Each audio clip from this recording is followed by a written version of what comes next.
series that brings us all together every day at 2 p.m. to listen to new speakers on new subjects. During the rule of the Mughal 500 years ago, Indian artisans had no knowledge or skill to set stones with bronze. It was the art of Jadao that was prominent in those days, and our goldsmiths and artisans learned the skill and the art of Jadao jewelry from them. Subject of discussion today is the mesmerizing world of Jadao, an art form that has given India a recognition and position we are all proud of. We have with us today a very illustrious panel who will give out their secrets and ideas of this अद्भुत जड़ाव की दुनिया. आज हमारे साथ है श्री सुधीर कासलीवाल जी, CFO and partner of the Gem Palace. Sudhir ji is an accomplished jeweler, a photographer and a collector who has grown up around the walls of the Gem Palace. He was born in Jaipur and he belongs to the 6th generation of the royal jewelers.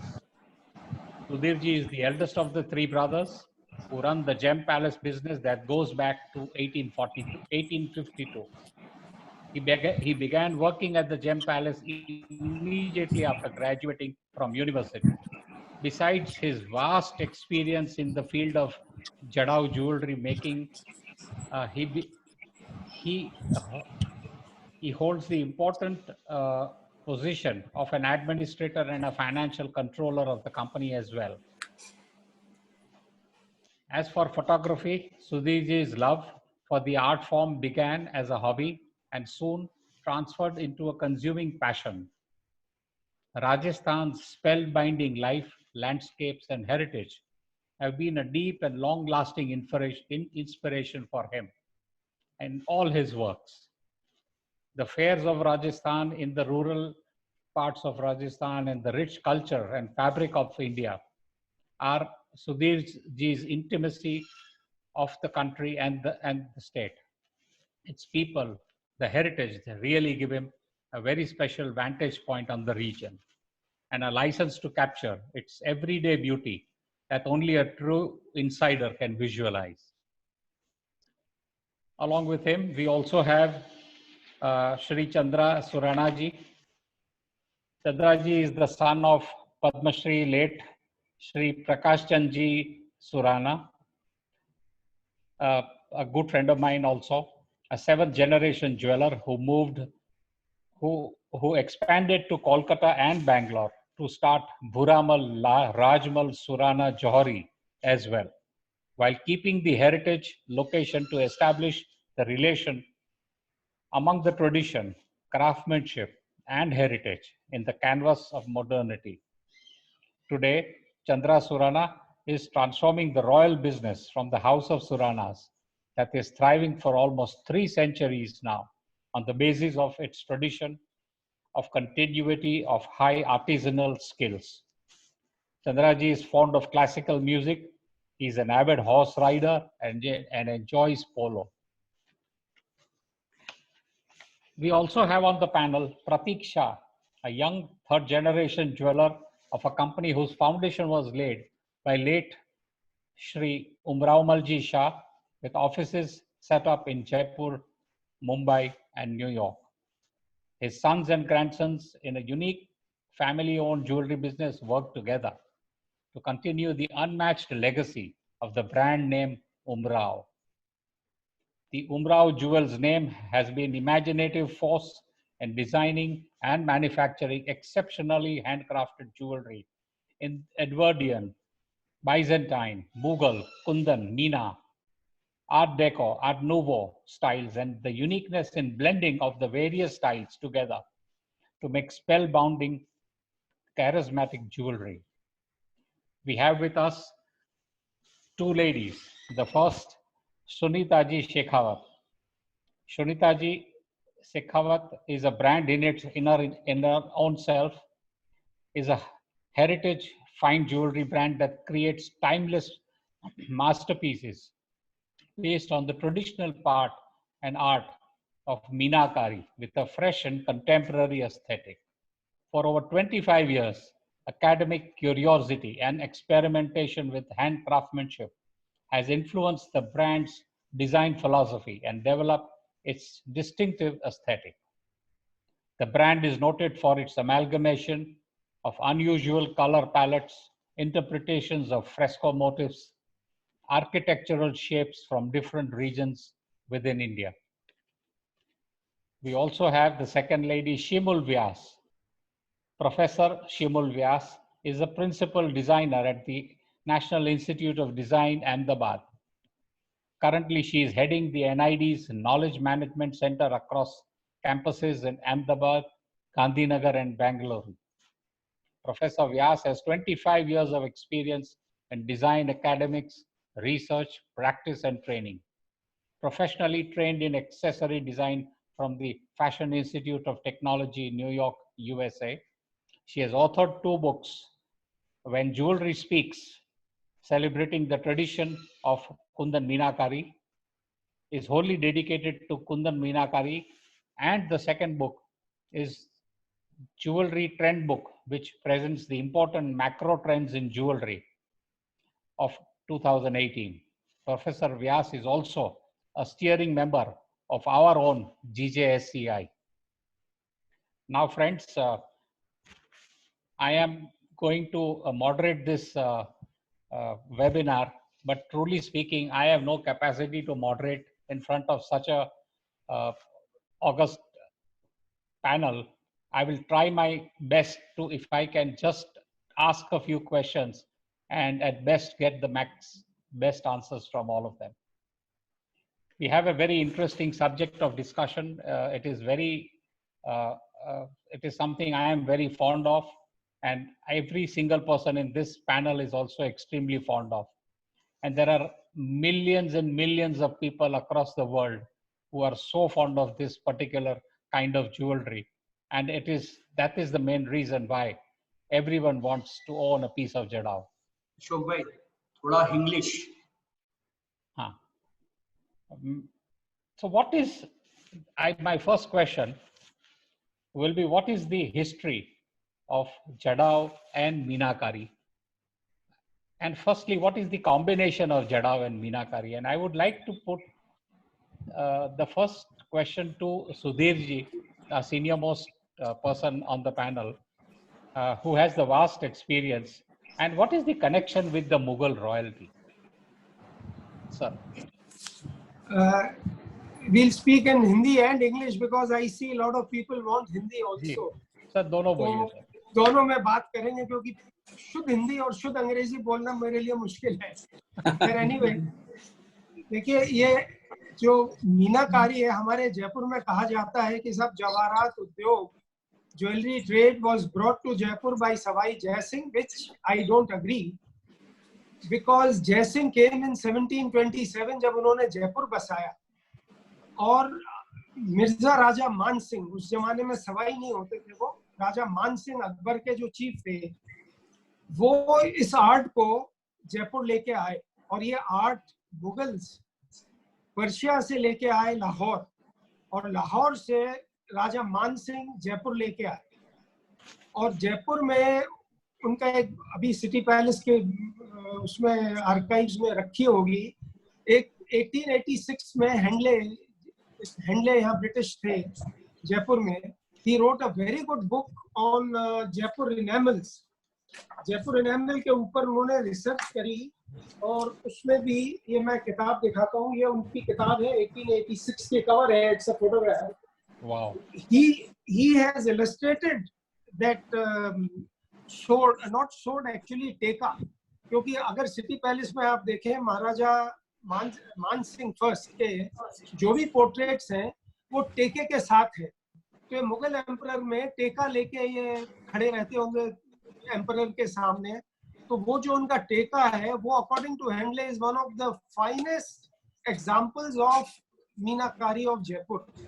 और उसका मैं I don't know if I can share, I have it on my phone, if I can share that picture, जो कि बहुत ही खूबसूरत ये मीनाकारी उस पे हुई भी है.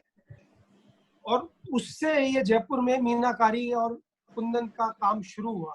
अब दूसरी चीज जड़ाऊ और मीनाकारी है, तो एक कुंदनकारी है, एक मीनाकारी है। पीछे मीना होता है या फिर उनके आर्ट ऑब्जेक्ट्स बनते थे राजे महाराजाओं के।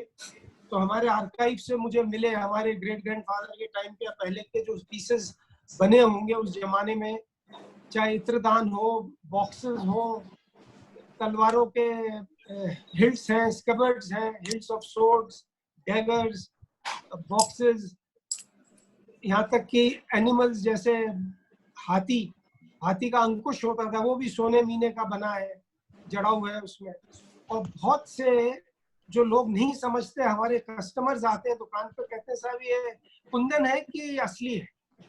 अब the literal meaning of Kundan is purest form of gold. अब लोग ये नहीं समझते, वो ये देखते हैं कि कुंदन का मतलब नकली और असली है तो सोना। अरे कुंदन का मतलब ही असली होता है। एक कहावत भी है कि कुंदन से पवित्र, मतलब purest form of purest of pure gold is Kundan. उस कुंदन से जो जड़ाई की जाती है उसको कुंदनकारी बोलते हैं, और जो पीछे मीना होता है वो मीनाकारी होती है। तो ये दोनों चीज साथ चलती हैं, जड़ाई, कुंदनकारी और मीनाकारी। अब मीना जो उस जमाने में होता था, ये भी अभी मैं तो अभी लेटली डिस्कवर किया। जब मैं कोई चीज बना रहा था तो मैंने कारीगर से कहा कि भाई ये जो पहले हमारी ये बनी हुई चीजें, ऐसा रंग क्यों नहीं बैठ रहा? बोलता है साहब आप कौन से जमाने की बातें कर रहे हैं, पहले कोयले की भट्टियां होती थी। आई हैव illustrations of कोयले की। How can I share the illustrations? I don't know. Can you? So you can do it only with either share screen or you have to show on your cam. That's all. No, I have it on the phone और उसमें share का कोई वो नहीं आ रहा है। आईफोन में I think there is probably limitation. हर फोन में मैं किताब से ही दिखा दे। I have compiled a book of various drawings and pictures that I found in our archives. तो मैं आपको वो उसका जो मैं जिस क्षण की बात कर रहा हूँ, this must be there in the City Palace archives. मैं वो आपको दिखाना चाहता हूँ कि कितनी खूबसूरत, ये देखिए, ये if you can see it, ये मानसिंह का क्रच है। और इसका जो ऊपर जो क्रच जिस पर टेका है, जो हैंडल है, वो जेड का है, जड़ा हुआ हुआ। और फ्लोरल मोटिव्स, एनिमल मोटिव्स, ये सब इस पे अलग अलग ढंग के बने हुए हैं। These are 32 cylindrical pieces joined together, which was like a walking stick or a crutch of Raja Man Singh. Wow. So ये हिस्ट्री जयपुर में शुरू हुई है अकबर के जमाने से। और जयपुर जब बसा तो जौहरी बाजार अगर जयसिंह जी ने बनाया, इसका मतलब कि हमारा जवाहरात का उद्योग आमेर में था। इसीलिए उन्होंने, ये तो था नहीं कि पहले उन्होंने जौहरी बुलाया और फिर जौहरी बाजार बनाया। तो जो जयपुर का जवेरी बाजार या जौहरी बाजार है वो जयसिंह जी ने, because they were jewellers already existing in Amer from the period of Akbar.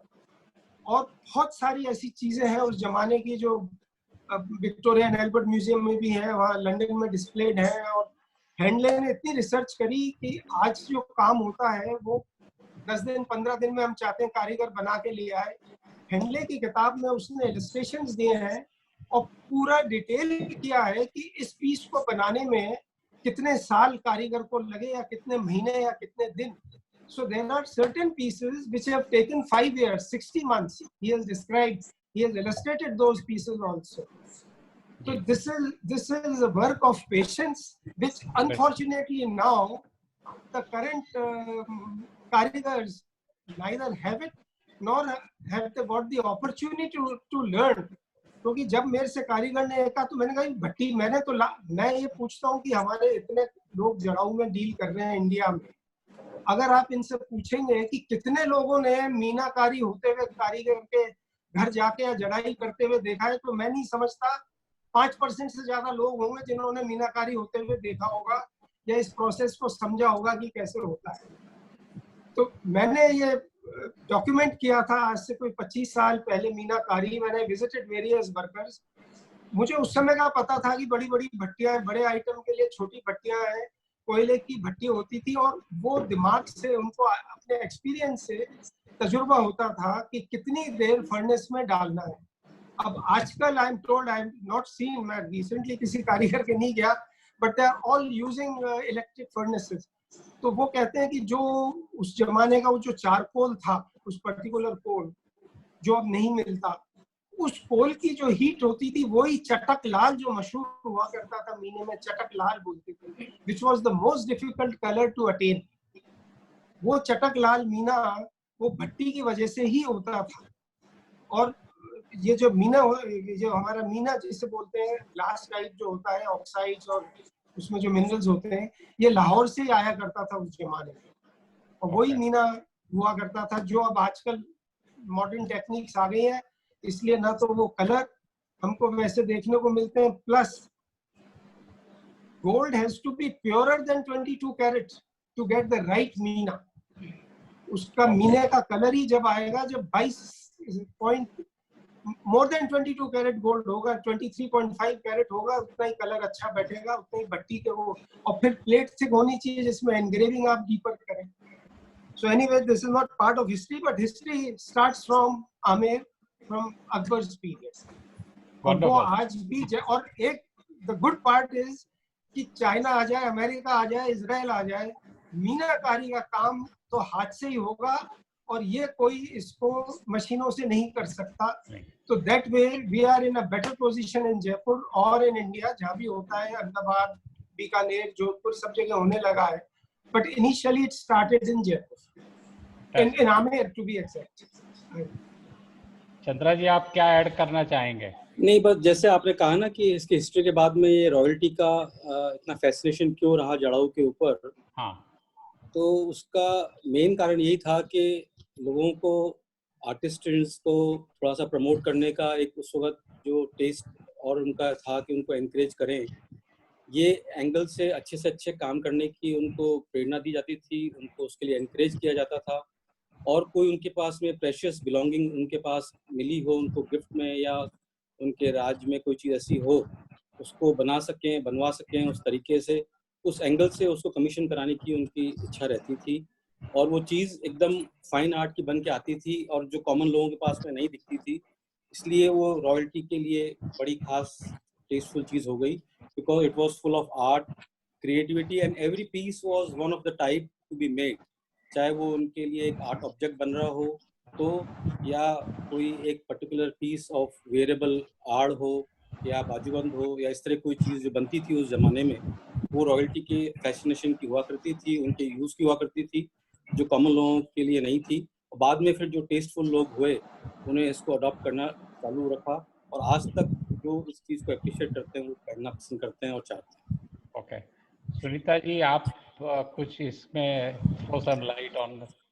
मैं ये बोलना चाहूंगी कि first of all I really want to thank Sudhir ji and Chandu Babu.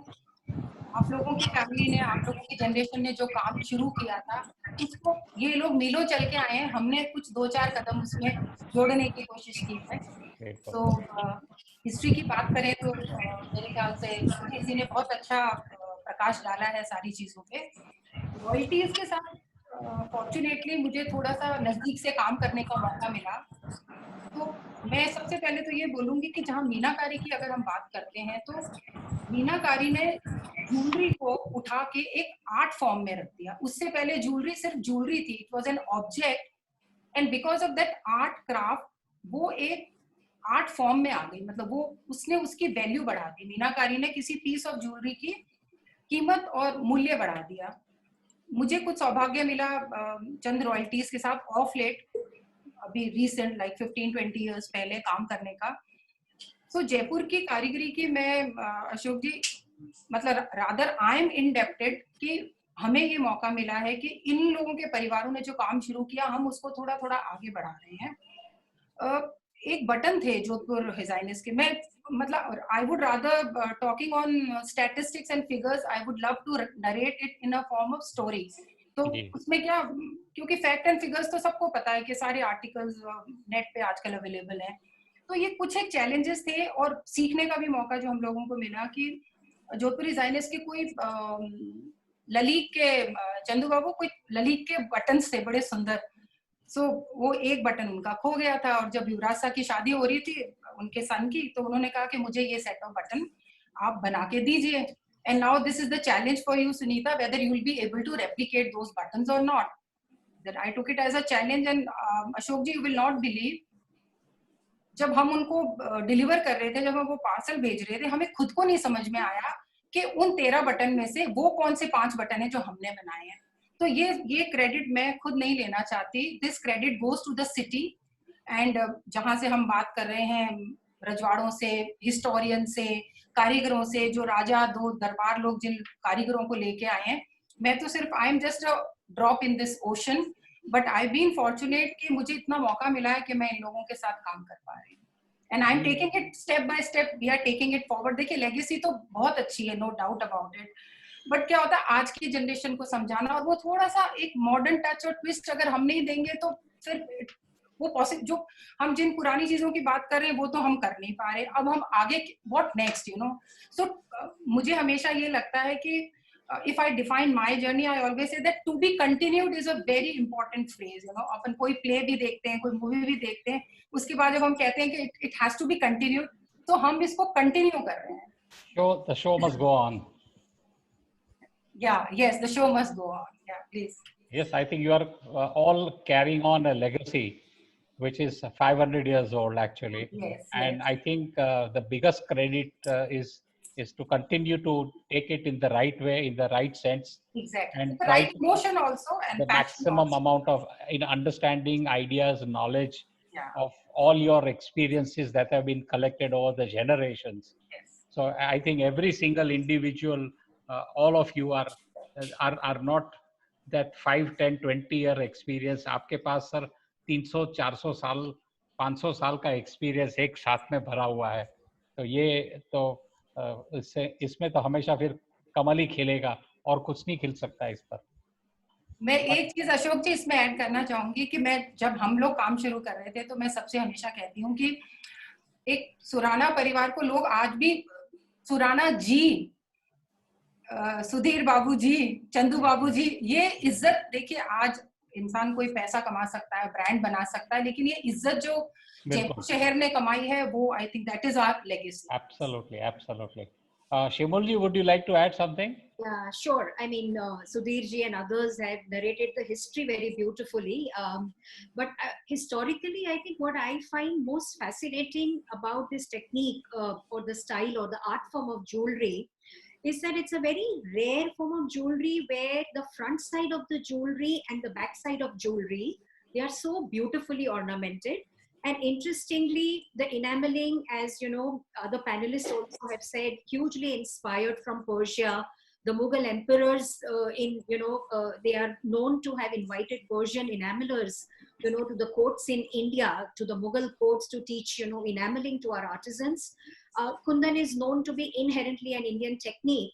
And to me, historically, what's most fascinating is that this is a cultural amalgamation of two very, very old civilizations and cultures of the world.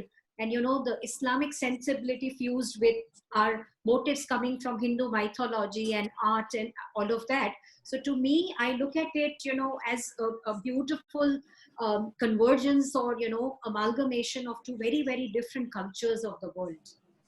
I would like to ask you, Shimulji, one question. Ji.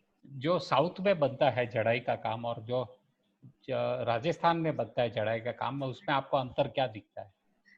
I think South uses a huge amount of rubies. That's one of the major, I think, distinguishing factor. Whereas if I look at up north, I look at Rajasthan, Yes. the stones that they use, you have lots of emeralds. I mean, down south it's rubies and diamonds. Up north you see a whole lot of emeralds also. So to me that is one of the distinguishing features. Maybe Sudhirji might be able to highlight technically, perhaps. I believe there is also a difference in making the ghat, but I'm not the right person to be talking about it. And if Sudhirji or somebody would like to add to that. Sudhir ji कुछ कहना चाहेंगे आप? क्या एक बार repeat करिए। South में जो जड़ाई का काम होता है, और अपने हाँ, यहाँ हाँ, जो हाँ, राजस्थान में हाँ, जो चढ़ाई का रूबीज काम ज्यादा होता है, देखिए ये आप पुरानी पेंटिंग्स देखिए हाँ ब्रिटिश आने के पहले पूरे हिंदुस्तान में जड़ाई जैसे होती है, कुंदन की जड़ाई, बिल्कुल हमारे स्टोन्स वैसे ही सेट, आप चाहे आसाम की ज्वेलरी देख लीजिए, चाहे कश्मीर की देख लीजिए, चाहे साउथ की देख लीजिए, बिल्कुल जड़ाई ये जो प्रॉन्ग सेटिंग है ये तो ब्रिटिश लेके आए। बिल्कुल उसके पहले सारी सेटिंग आप देखिए साउथ की भी सिर्फ एक ही टेक्निक से होती थी है, हाँ एक ही टेक्निक होती थी। और साउथ में एक तो डायमंड्स पे बड़ा वो बिल्कुल क्लीन बिना दोष वाला डायमंड होना चाहिए, अगर पुराने उसमें देखें तो जी क्लीन डायमंड होंगे, रूबी बिल्कुल सब, बिल्कुल तो वो रूबी और उसका चलन ज्यादा था। जी और यहाँ पे नॉर्थ में जी कलर्ड स्टोन भी लगाए जाते थे। जी जी अशोक भाई, एक humble request, everybody is talking about Hindi and English combination, थोड़ा सा उसको ध्यान रख लीजिए। Sure. हाँ Sorry, किस चीज पे जोर रखे सर, हिंदी में कि इंग्लिश में? मिक्स कर लीजिए सर, मिक्स कर ओके लीजिए। Amalgamation. That's the word. Sir हमारे हम ध्यान रखेंगे सर 100%। एक बात सर मैं प्रतीक जी से पूछना चाहूँगा। प्रतीक जी, जब आप एक ज्वेलरी बनाने की सोचते हैं जी, तो किस विचार से शुरुआत होता है आपका माइंड? मेरा क्वेश्चन थोड़ा लंबा है। आप जो उसमें नगीने लगे हैं उस बेसिस के ऊपर ज्वेलरी बनाते हैं, या ज्वेलरी बनाने के बाद उसको किस तरह के नगीने लगने चाहिए वो सोचते हैं आप? Ashok bhai, what basically there are two types of jewelry I personally make, and in our house we make is एक to satisfy your खुद की urge of creativity, and second is the one which would sell faster and get us what we are here to do. It is bit of both. Sometimes you find beautiful stones which you want to make jewelry out of, and make one of a kind of piece ki usme ye karte hain ki if you were to make something in maybe 20 days time, we give that karigar full leverage, full time, full remuneration. You make something which is beautiful because this piece kind of deserves it. Otherwise also हम लोग को बहुत ध्यान देना पड़ता है कि what does today's the youngsters, the people who are going to wear your jewelry, the women, what is in their mind, to read their mind, to understand what would they like to, what they want to wear, what would they love passing on to their generations, and it's something which is close to their heart. So आपको ये सारी चीजें सोच के, and then you start deciding on what you want to make. Yeah, it plays a major role in I think today making any piece of jewelry, because at the end you want to give it, you want to pass it on, you want people to buy it, wear it, flaunt it, enjoy it. That's the whole idea. सत्रा जी, आपका क्या विचार है sir? आप किस तरह से सोचते हैं? आप नगीने से ज्वेलरी की शुरुआत करते हैं या ज्वेलरी के बाद नगीने पे जाते हैं? ये इसमें दोनों पहलू इन्वॉल्व हैं। इसके अलावा एक तीसरा पहलू और भी है जिस पे मैं थोड़ा सा प्रकाश डालूंगा। सबसे पहले अगर कोई अच्छी चीज़ नगीने के रूप में नज़र आती है, उसके अगर हमको चारों तरफ अपनी ज्वेलरी डिज़ाइनिंग को वीव करना है, तो हमारा प्लान उसके हिसाब से होता है कि किस तरह से वो चीज़ या तो लटकन में काम आएगी, या सेटिंग में काम आएगी, या कितने नंबर पीसेस हैं, किस तरह डिज़ाइन बनना चाहिए। एक तो ये एंगल होता है। दूसरा ऐसा होता है कि हमने कोई डिज़ाइन देखा, हमने उसका कोई इंस्पिरेशन लिया, उसको हमने बनाने का चेष्टा करी, तो उसके अंदर उस काम को करने के लिए किस तरह का कारीगर फिट रहेगा, अलग अलग स्टेजेस के ऊपर वर्क करने वाला कारीगर कौन कौन होगा, मीनाकार कैसा होना चाहिए, घाट करने वाला कौन सा होना चाहिए, वो सब चीज़ की प्लानिंग करनी पड़ती है। तब उस चीज़ का जाके अल्टीमेट ऑप्टिमम आउटपुट आता है। और तीसरा नज़रिया होता है कि कस्टमर क्या चीज़ चाह रहा है, किस तरह से वो चीज़ चाहता है पहनना, यूज़ करना, उस एंगल से उसको क्रिएट करना पड़ता है। तो स्टेजेस सभी चीज़ों में करीब करीब एक सी रहती है, पर अलग अलग तरह से उसको अप्रोच करना पड़ता है, क्योंकि creating kundan jadau meenakari piece is not just creating a piece of jewelry, it's a heirloom, it's a piece with an artistry, it is a piece which has got a lot of value involved from creation to the person who owns it and probably passes it on to further generation. Sunita ji, मैं आपको भी एक प्रश्न पूछूंगा।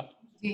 अगर एक 30 carat का बहुत बढ़िया ड्रॉप आपको कोई सामने रख देता है तो आपको क्या दिखता है? मुझे सबसे पहले तो क्लाइंट बिल्कुल नहीं दिखता। मुझे सबसे पहले ये दिखता है कि मैं इसको versatile and multi functional and uses कैसे कर पाऊँ, बिकॉज ये आज के टाइम में people are looking for more variability, है ना, बिकॉज जैसे मॉर्निंग से evening has become very popular, you know, working girls हैं, so they want to have that piece which of course they want to keep, they don't want to keep it in their locker only, but at the same time किसी party में भी जाना चाहती हैं, poses भी करना चाहती हैं। तो आजकल ये जो चेंज आ रहा है in today generation, heirloom families में है ना, और एयरलूम के लिए वो जो पेशेंस और जो समय चाहिए वो सब लोगों के पास अब नहीं रहा है। That is always there. पर अगर आज की तारीख में मुझे 30, आपने क्या बोला, 30 carat of which stone, again is पन्ना हो या माणिक हो, पन्ना होगा तो मैं अंदर रखूंगी, एमेथिस्ट होगा तो मैं बनाऊंगी और रूबेलाइट होगा तो of course I try to use it with different combinations. So अगर सेमी प्रेशियस होगा तो of course I get more creative, you know, brainstorming. पर अगर 30 कैरेट का पन्ना होगा तो किसी बहुत ही अच्छे, जिसका बहुत रिफाइंड टेस्ट है, उसके लिए बना के रखना चाहूंगी, मे बी अ पेंडेंट और एनी रिंग और something like that. Sudhir ji, आपका एक अभिप्राय दीजिए। एक बढ़िया स्टोन अगर आपके हाथ में आ जाता है तो आपकी सोच किस तरह से चलेगी और आपको क्या करने की इच्छा होगी, और हकीकत के अंदर एक बढ़िया ज्वेलर का किस तरह से माइंड चलता है? देखिए, बढ़िया स्टोन अगर आएगा और मीनाकारी और जड़ाई के पॉइंट ऑफ व्यू से, तो आई वुड वांट कि मैं बहुत ही बढ़िया बिफिटिंग दैट स्टोन, अगर स्टोन खूब बढ़िया ले लिया और उसमें घड़ाई अच्छी नहीं हुई, मीनाकारी अच्छी नहीं हुई, तो स्टोन की वैल्यू खत्म है, and I would not want that. तो जो स्टोन है उसकी डबल वैल्यू जब भी होगी जब मैं जो चीज उसकी जो ज्वेलरी बनाऊंगा, पेंडेंट बनाऊंगा, इयररिंग बनाऊंगा, जो भी बनाऊंगा, आई वुड पे more attention to that karigari of meenakari also, which has to be artistic and to go with that beautiful stone.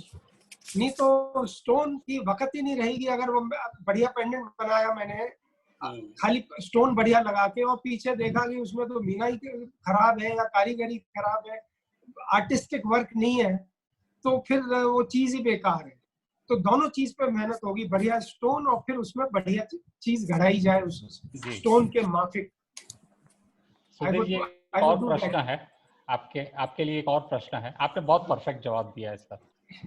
एक और प्रश्न है आपके लिए कि सर, आज पुरानी ज्वेलरी, जो पुरानी जड़ाई की आइटम है, जब हमारे हाथ में आती है और इसके सामने हम आज की तारीख की बढ़िया से बढ़िया भी देखते हैं, तो क्यों हमारी नजर में वो पुरानी चीजें ज्यादा?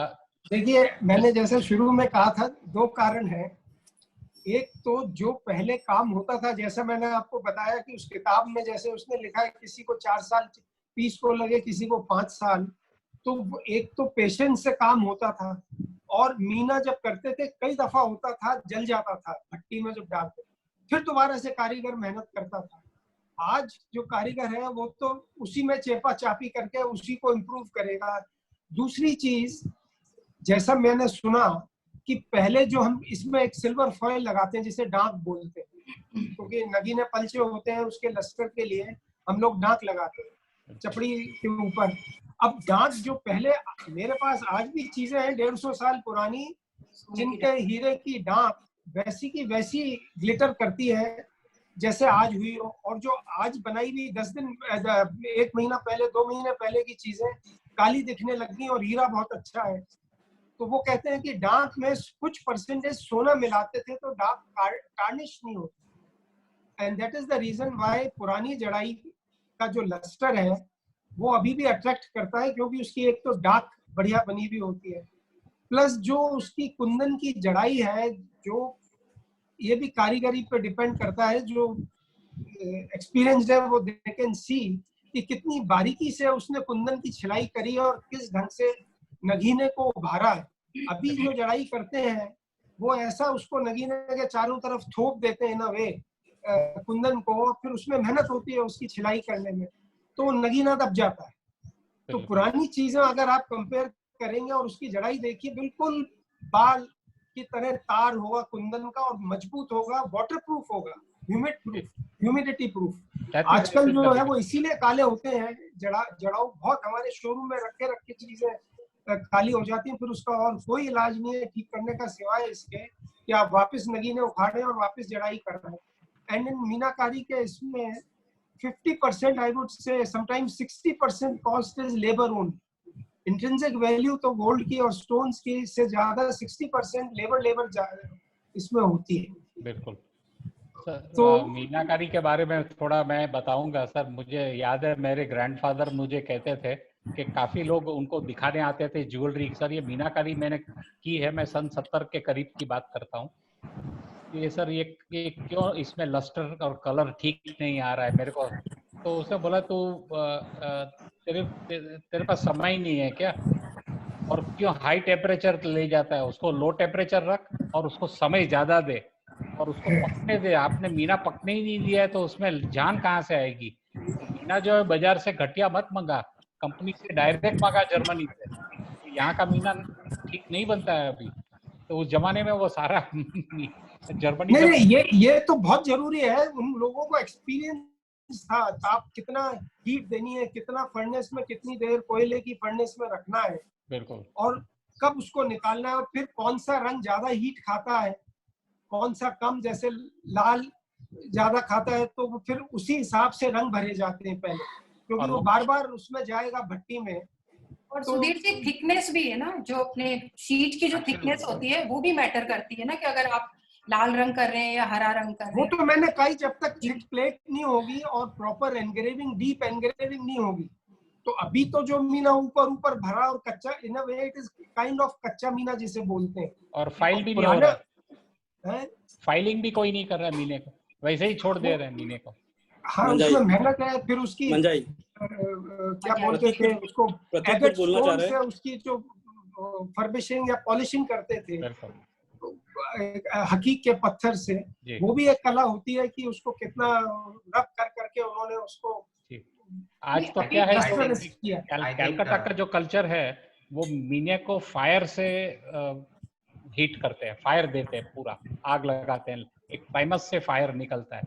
और तो पुराना तरीका था, बिल्कुल आपने समझाया, वो कोयले की भट्टी बनती थी और वो एक टेम्परेचर पे ले जाते थे जो बहुत हाई भी नहीं हो सकता है, लो भी नहीं हो सकता है।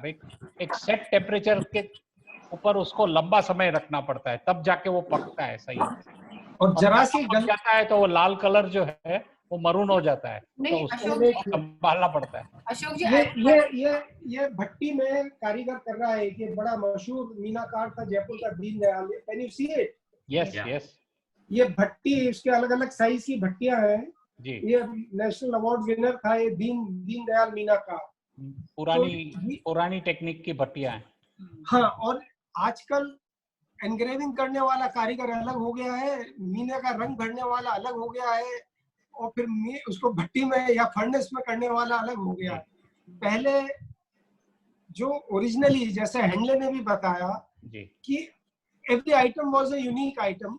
बिल्कुल। तो हमारे यहाँ जयपुर में जितने बढ़िया गोल्डस्मिथ हुए हैं, दे वर कारपेंटर्स बाय कास्ट। ये हिस्ट्री है कि जितने बढ़िया सुनार जो जयपुर में हुए हैं वो सब खाती थे। वो इसलिए कि खाती के में एस्थेटिक सेंस होता है, सेंस ऑफ प्रोपोर्शन होता है, sense of line, sense of straight lines, curve, ये खाती में होता है। इसलिए जितने अच्छे कारीगर थे, आज भी हमारे यहाँ 4th जनरेशन के 1-2 बचे हैं जिनके मैं जब पुराने फर्मे देखता हूँ, जो वो चीजें बनाते थे, खाली फर्मे रह गए, वो उनका ग्रेट ग्रैंडसन अब नहीं बना सकता। बोले साहब मैंने ये देखा ही नहीं, ऐसे कैसे, इसमें तो बहुत मेहनत लगेगी। तो ये सबसे पहले तो चितेरा उसे बोलते थे, आर्टिस्ट जो लाइफ साइज ड्राइंग उसकी करता था। और ये मैं आपको कुछ ओरिजिनल ड्राइंग ऑफ 1890, ये 100 साल से जैसे ये देखिए, ये ड्राइंग किसी उसने की है, आर्टिस्ट ने, ये साइंड है इस आर्टिस्ट का, ये हमारे आर्काइव्स में थे ये, और ये बेल्ट के हैं। तो डिजाइनर भी इतने बढ़िया थे ये, है जी, डिजाइनर भी इतने बढ़िया थे। नहीं तो वो आर्टिस्ट थे, वो उसको ड्रॉ करते थे, उनको नॉलेज थी कि सोने में कौन से रंग अच्छे पिगमेंट से वो ये ड्राइंग्स ये देखते, ये ड्राइंग्स वो बना के रंग भरते थे। वाओ। फिर ये जाता था उसके पास, कढ़ाई वाले के पास, यानी सुनार के पास जो घाट बनाता। बिल्कुल। फिर ये जाता था मीनाकार के पास इस तस्वीर के साथ कि इस पे कैसे और कार्विंग होगी, कैसे रंग भरे जाएंगे। वाओ। तो ये इतनी मेहनत, और फिर भट्टी में देते हुए मुझे पुराने कारीगर बताते थे, अरे साहब जल गया वो तो गलती हो गई, ज्यादा देर रख दिया या कम, और सब अपने एक्सपीरियंस से करते थे। बिल्कुल बिल्कुल। फर्नेसेस तो होती नहीं थी। अब ये ऐसी ऐसी चीजें हैं, ये देखिए ये स्कैबर्ड ऑफ अ स्वॉर्ड, ये देखिए। हाँ। अब ये फुल लाइफ साइज ड्राइंग है। ये दिस इज 1890 की हमारे यहाँ की, बनी होगी कभी, मैंने तो देखी नहीं, बट हमारे रिकॉर्ड्स में ये पड़ी हुई है ओरिजिनल पेंटिंग्स उस जमाने की। वाओ। और साइंड है कुछ तो उसके वर्ल्ड, वो जो उसका नाम है जिसने पेंट किया होगा, ये देखिए ये हमारे ये उसका, अब ये 1949 संवत, विक्रम संवत, उस जमाने की ये पेंटिंग्स है। वाओ। इसमें इसने लिखा है कलम नंदलाल वल्द छोटी लाल मुजफ्फर मीन्स आर्टिस्ट, सवाई जयपुर, नासिक की बांद्री का मोहल्ला। ये वहां का होगा आर्टिस्ट जो हमारे ग्रेट ग्रैंडफादर के लिए काम करता होगा। बिल्कुल बिल्कुल। तो ये चीजें पहले ड्रॉ किया करते थे, उसके बाद उनको प्रोस्पेक्टिव कस्टमर को दिखाई जाती होंगी कि भाई, because you get a full 3D view. ये जो ड्राइंग्स बनाते थे, अब आप कड़े की अगर डिजाइन देखें तो वो किस ढंग से ये इलस्ट्रेशंस में ड्रॉ किए हुए हैं कि अंदर मीना कैसे होगा। I wish I could have connected my computer, तो वो ज्यादा क्लियर दिख जाता। ये देखिए, अब ये एक कड़ा है, can you see it? Yes. ये बीच में कड़ा है, इसके ऊपर और बाहर ये डिजाइन ये आर्टिस्ट ने बनाई है कि अंदर मीना कैसा होगा मकर कड़े में, यस यस, और ऊपर जड़ाई कैसी होगी, बीच में कड़ा फ्लैट में दिखाया पूरा। Can you? अब समझ में आया आपके? बिल्कुल बिल्कुल। अब आप इसकी मीने की इंट्रिकेसी देखिए, इसकी आर्टिस्टिक, अनबिलीवेबल अनबिलीवेबल, कितना बढ़िया ये काम किया। बिल्कुल। इतनी मेहनत करवाने वालों के पास भी नहीं है करने। Sorry. Sorry to interrupt you, but at being today's generation jewelers, I'll tell you, there are lots of people who would want to work like this, but neither do we have the time, neither do we pay them this kind of money. So unknowingly and knowingly, we've depreciated all the quality of making. No. Unfortunately, जो आज कारीगर हैं, उनको मौका भी नहीं मिला सीखने का, क्योंकि उन्होंने बिगाड़ दिया। It's us, the quantum of production. मतलब वो अंगूठा छाप होते थे, लेकिन एस्थेटिक सेंस ऐसा होता था कि नहीं साहब ये बेल जवाब में ऐसा चाहिए, जवाबी बेल चाहिए। इनकी टेक्निकल टर्म्स होती थी कारीगरों की, इधर आपने ये मोर का मुंह इधर रखा है तो जवाब में मोर का मुंह उधर आना चाहिए। No, all these little intricate detailing, ये आज के कारीगर ने उसको मौका ही नहीं मिला सीखने का। बिल्कुल बिल्कुल। उसके ग्रैंडफादर करते होंगे, उसके फादर ने कम किया। अब आज के जो हमारे व्यापारी हैं, हम जैसे, कि वो run of the mill kind बनाना है, गोल्ड की प्राइस बढ़ रही है, इतना महंगा है, ग्राहक लेगा नहीं। इसी प्रश्न पे आ रहे हैं, इसी प्रश्न पे हम आ रहे हैं। जी सुनीता जी कुछ कहना चाह रही हैं? मैं कुछ जो सुधीर जी ने बोला उसमें कुछ और ऐड करना चाहती हूँ कि हमें सबको पता है कि हम जो भी हम मतलब we are running of course for business, but कुछ काम मैं सबको ये बोलूंगी कि कुछ काम आप अपने पैशन के लिए कर सकते हैं and rest of course you can do for business.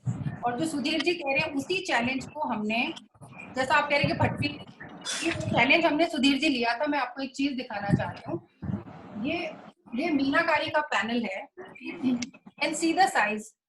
जब हमने इसको बनाया तो मेरे कारीगर ने ये बोला कि ज्वेलरी ज्यादा से ज्यादा 6 इंच की होगी या बैंगल जो होगा वो 6.5 इंचेस और हमने ये भट्टी खुद ने तैयार करवाया ताकि temperature from here till here you get same temperature so that there is no variation in colour of the मीना। तो मैं वो कहना चाह रही थी कि एक 10 ग्राम का घाट और 100 ग्राम के घाट को जब कूल डाउन होगा, in spite using the same raw material, there will be a difference in the colour. Absolutely. Exactly, वो तो concentration of the pulverised powder of enamel जो है उसका बिल्कुल, फर्क पड़ेगा ना। अब ये बारीकी सुधीर जी या तो एक्सपीरियंस से आ सकती है या किसी की बहुत चेष्टा हो कि उसको डीप डाउन सब्जेक्ट में जाना है, तो वो आज मुझे लगता है कि बहुत कम लोगों के पास पेशेंस भी नहीं है, समझ भी नहीं है, and people do pay also. Sunita aunty, I'll tell you, it is again, I'll tell you. So if at the end of the day, okay, you make pieces for yourself, one-off pieces, but most of the production, I am sure Chandu bhaiya will agree with me, that it's for the people you are catering to, you know. So आपको क्या है कि अगर उनको वो aesthetically पसंद है कि यू नो मेरा इनामल ग्रीन कलर यही होना चाहिए या मेरा रेड यही होगा, अगर वो हमको फीडबैक मिले, so we would go into it. But there are people are not really मतलब 100 लोगों में मे बी एक जना होता होगा जो बोलता होगा कि you know what, I am not getting that pink enamel. Taj Mahal Shah Jahan ने अपने रहने के लिए नहीं बनवाया था, so there are exceptions. तो एक ही ताजमहल है ना, सिर्फ एक ही है। अब आपके पास 50-100 ताजमहल नहीं दिखेंगे, आपको सिर्फ एक दिखेगा। अपने छोटे ताजमहल की मैं बात कर रही हूँ कि अगर जैसे अपने पैशन से अगर हम 2, 4, 5 पीसेस रखें तो वो आपको खुद को खुशी देता है ना। Certain things as I said, no, like how you do your savings, you know. देखिए, कह रहे जैसे मेरे से एक बार किसी ने सवाल किया, अभी आया भी था कि सोने के आप ऊपर जड़ाई है, नगीने ऊपर है, नीचे तो दिखता ही नहीं, फिर क्यों इतनी मेहनत करते हैं? तो इसके 2 रीजन जो मेरे को, एक मिस्टर ओपी उमट्राक्ट हैं जिन्होंने traditional jewellery of Jaipur, I mean traditional jewellery of India किताब लिखी थी। I happen to meet him, he had come and borrowed some of our pieces for his book. तो मैंने उनसे पूछा कि आप इतनी रिसर्च कर रहे हो, मुझे ये बताओ कि सोने के पीछे ये इतना मीना जो दिखता भी नहीं है क्यों किया जाता था? उसने तो मुझे जो एक रीजन दिया कि सोना धीरे धीरे जब स्किन से रब होता है तो घिसता है। So what he said was कि उसको वेयर आउट नहीं हो सोना, उसके लिए मीना हुआ होगा। और फिर जब मीना हुआ तो मुगलों को तो हर चीज आर्टिस्टिक चाहिए थी। फिर दूसरी चीज ये है कि एक आप कांच पहनेंगे और एक हीरा पहनेंगे, मुझे सामने से दोनों हीरे लगेंगे, लेकिन जिसने असली हीरा पहन रखा है उस व्यक्ति को जो दिल में खुद के खुशी है कि मैंने ये असली हीरा 5 कैरेट या 3 कैरेट या 2 कैरेट या 1 कैरेट का भी असली हीरा पहना है, वो दैट इज हिज और हर ओन प्लेजर। सो यही मीने में होता है कि आपने मीना में कितना खूबसूरत मीना पीछे हो रहा है, चाहे दिखता नहीं है, लेकिन आपके your skin perhaps can see it and you can feel it, your soul can feel it. Of course, Uncle, I agree. When you wear something in the back, exactly. तो क्या होता है? I mean, exactly. It makes you just feel special. But I think enamel, I think my perception, that's what I think, and I heard it from people above me. I think they said कि एक gold की quality भी अगर enamel अच्छा होता है तो उसकी गोल्ड की क्वालिटी भी पहचानी जा सकती है। So if you do enamel on 18 carat, the enamel won't come as पहले करते ही नहीं थे मेरे पुराने कारीगर। आज भी मैं उनसे कहता हूँ भैया इसका परसेंटेज कम करो, कहते हैं हमसे नहीं होता। 23.5 कैरेट में बनती है मेरी चीजें, जो देसी मीना जिसे ये बोलते हैं आजकल, चटक लाल, और एक फाख्ताई रंग और होता है जो आजकल नहीं कर पाते, which is turquoise type of colour. फाख्ताई पिजन वाला जो कलर होता है फाख्ताई, वो फाख्ताई रंग ही नहीं हो सकता जब तक कि प्रॉपर भट्टी में और प्रॉपर ताप नहीं लगे।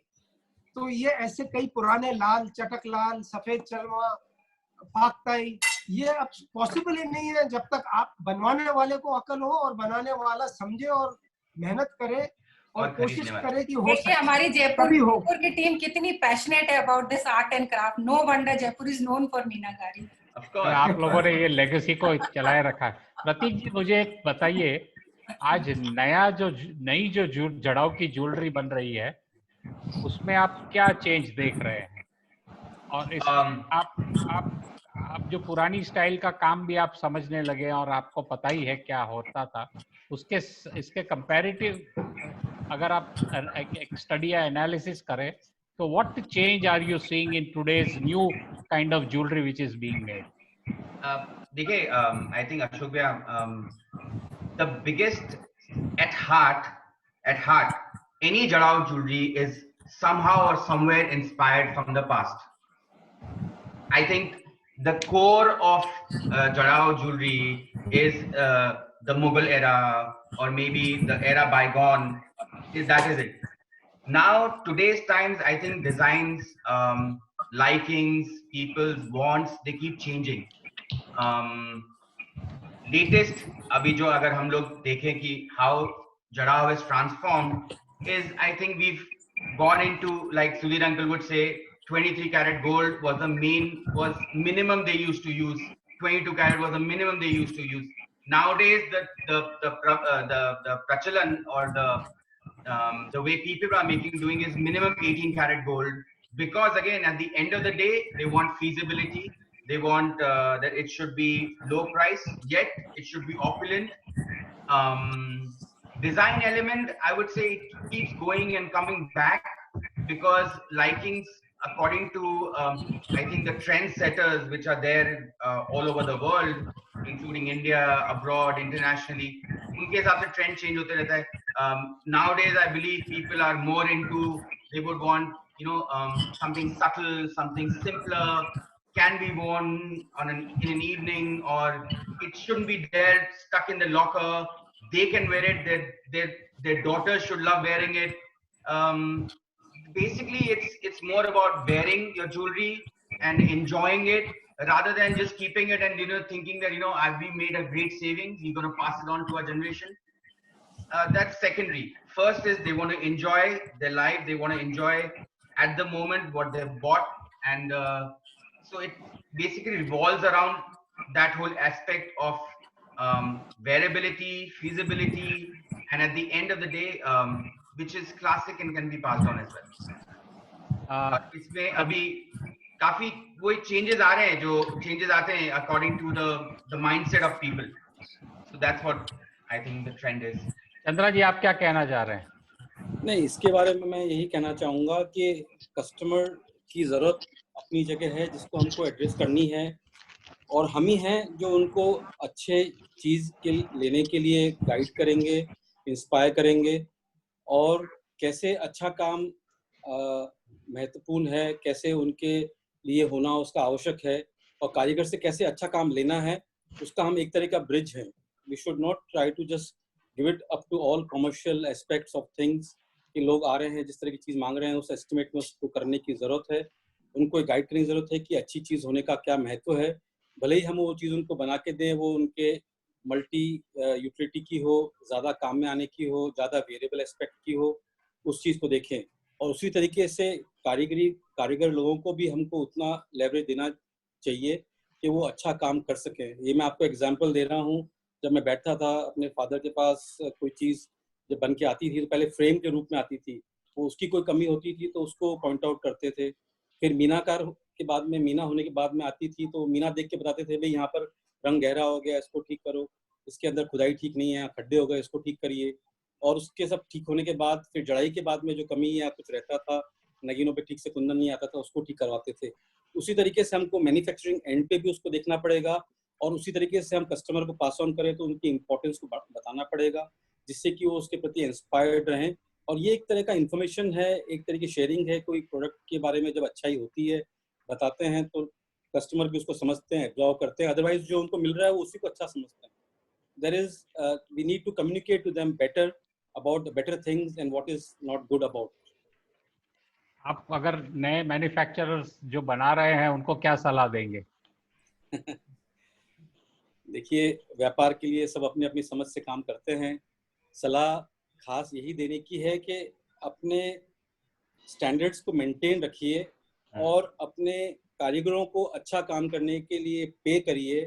उनकी कहाँ पर कमी है उसको बताइए, और उस काम को ठीक कराने की ज़रूरत हो ठीक करवाइए, उसके बाद ही आगे जाने दीजिए.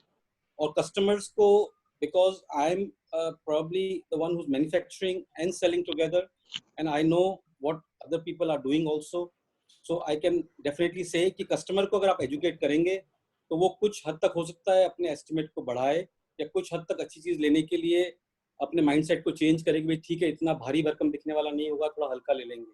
जी. तो ये मेरी एक एडवाइस है to people to go for to maintain the quality of work. Yeah. I think Chandu bhai, educating customer is a win-win situation anyhow. whether they want to change it, not change it. If you educate your customer, I think that's the key to Jarao jewelry. Because I still feel ki the trust factor in Jarao jewelry is still a little lagging, which is basically, I feel, is because the customer is not very well educated in this aspect of the making, of the process of They don't know what is the pain that goes to make one piece of jewelry. yeah. And then and like like yesterday Sunita auntie and me were chatting in the night, and a phrase came up to me like कि अभी तक भी कई जने ऐसे सोचते हैं कि this Jarao jewelry is like a Taj Mahal. Once you break it, there's nothing of it.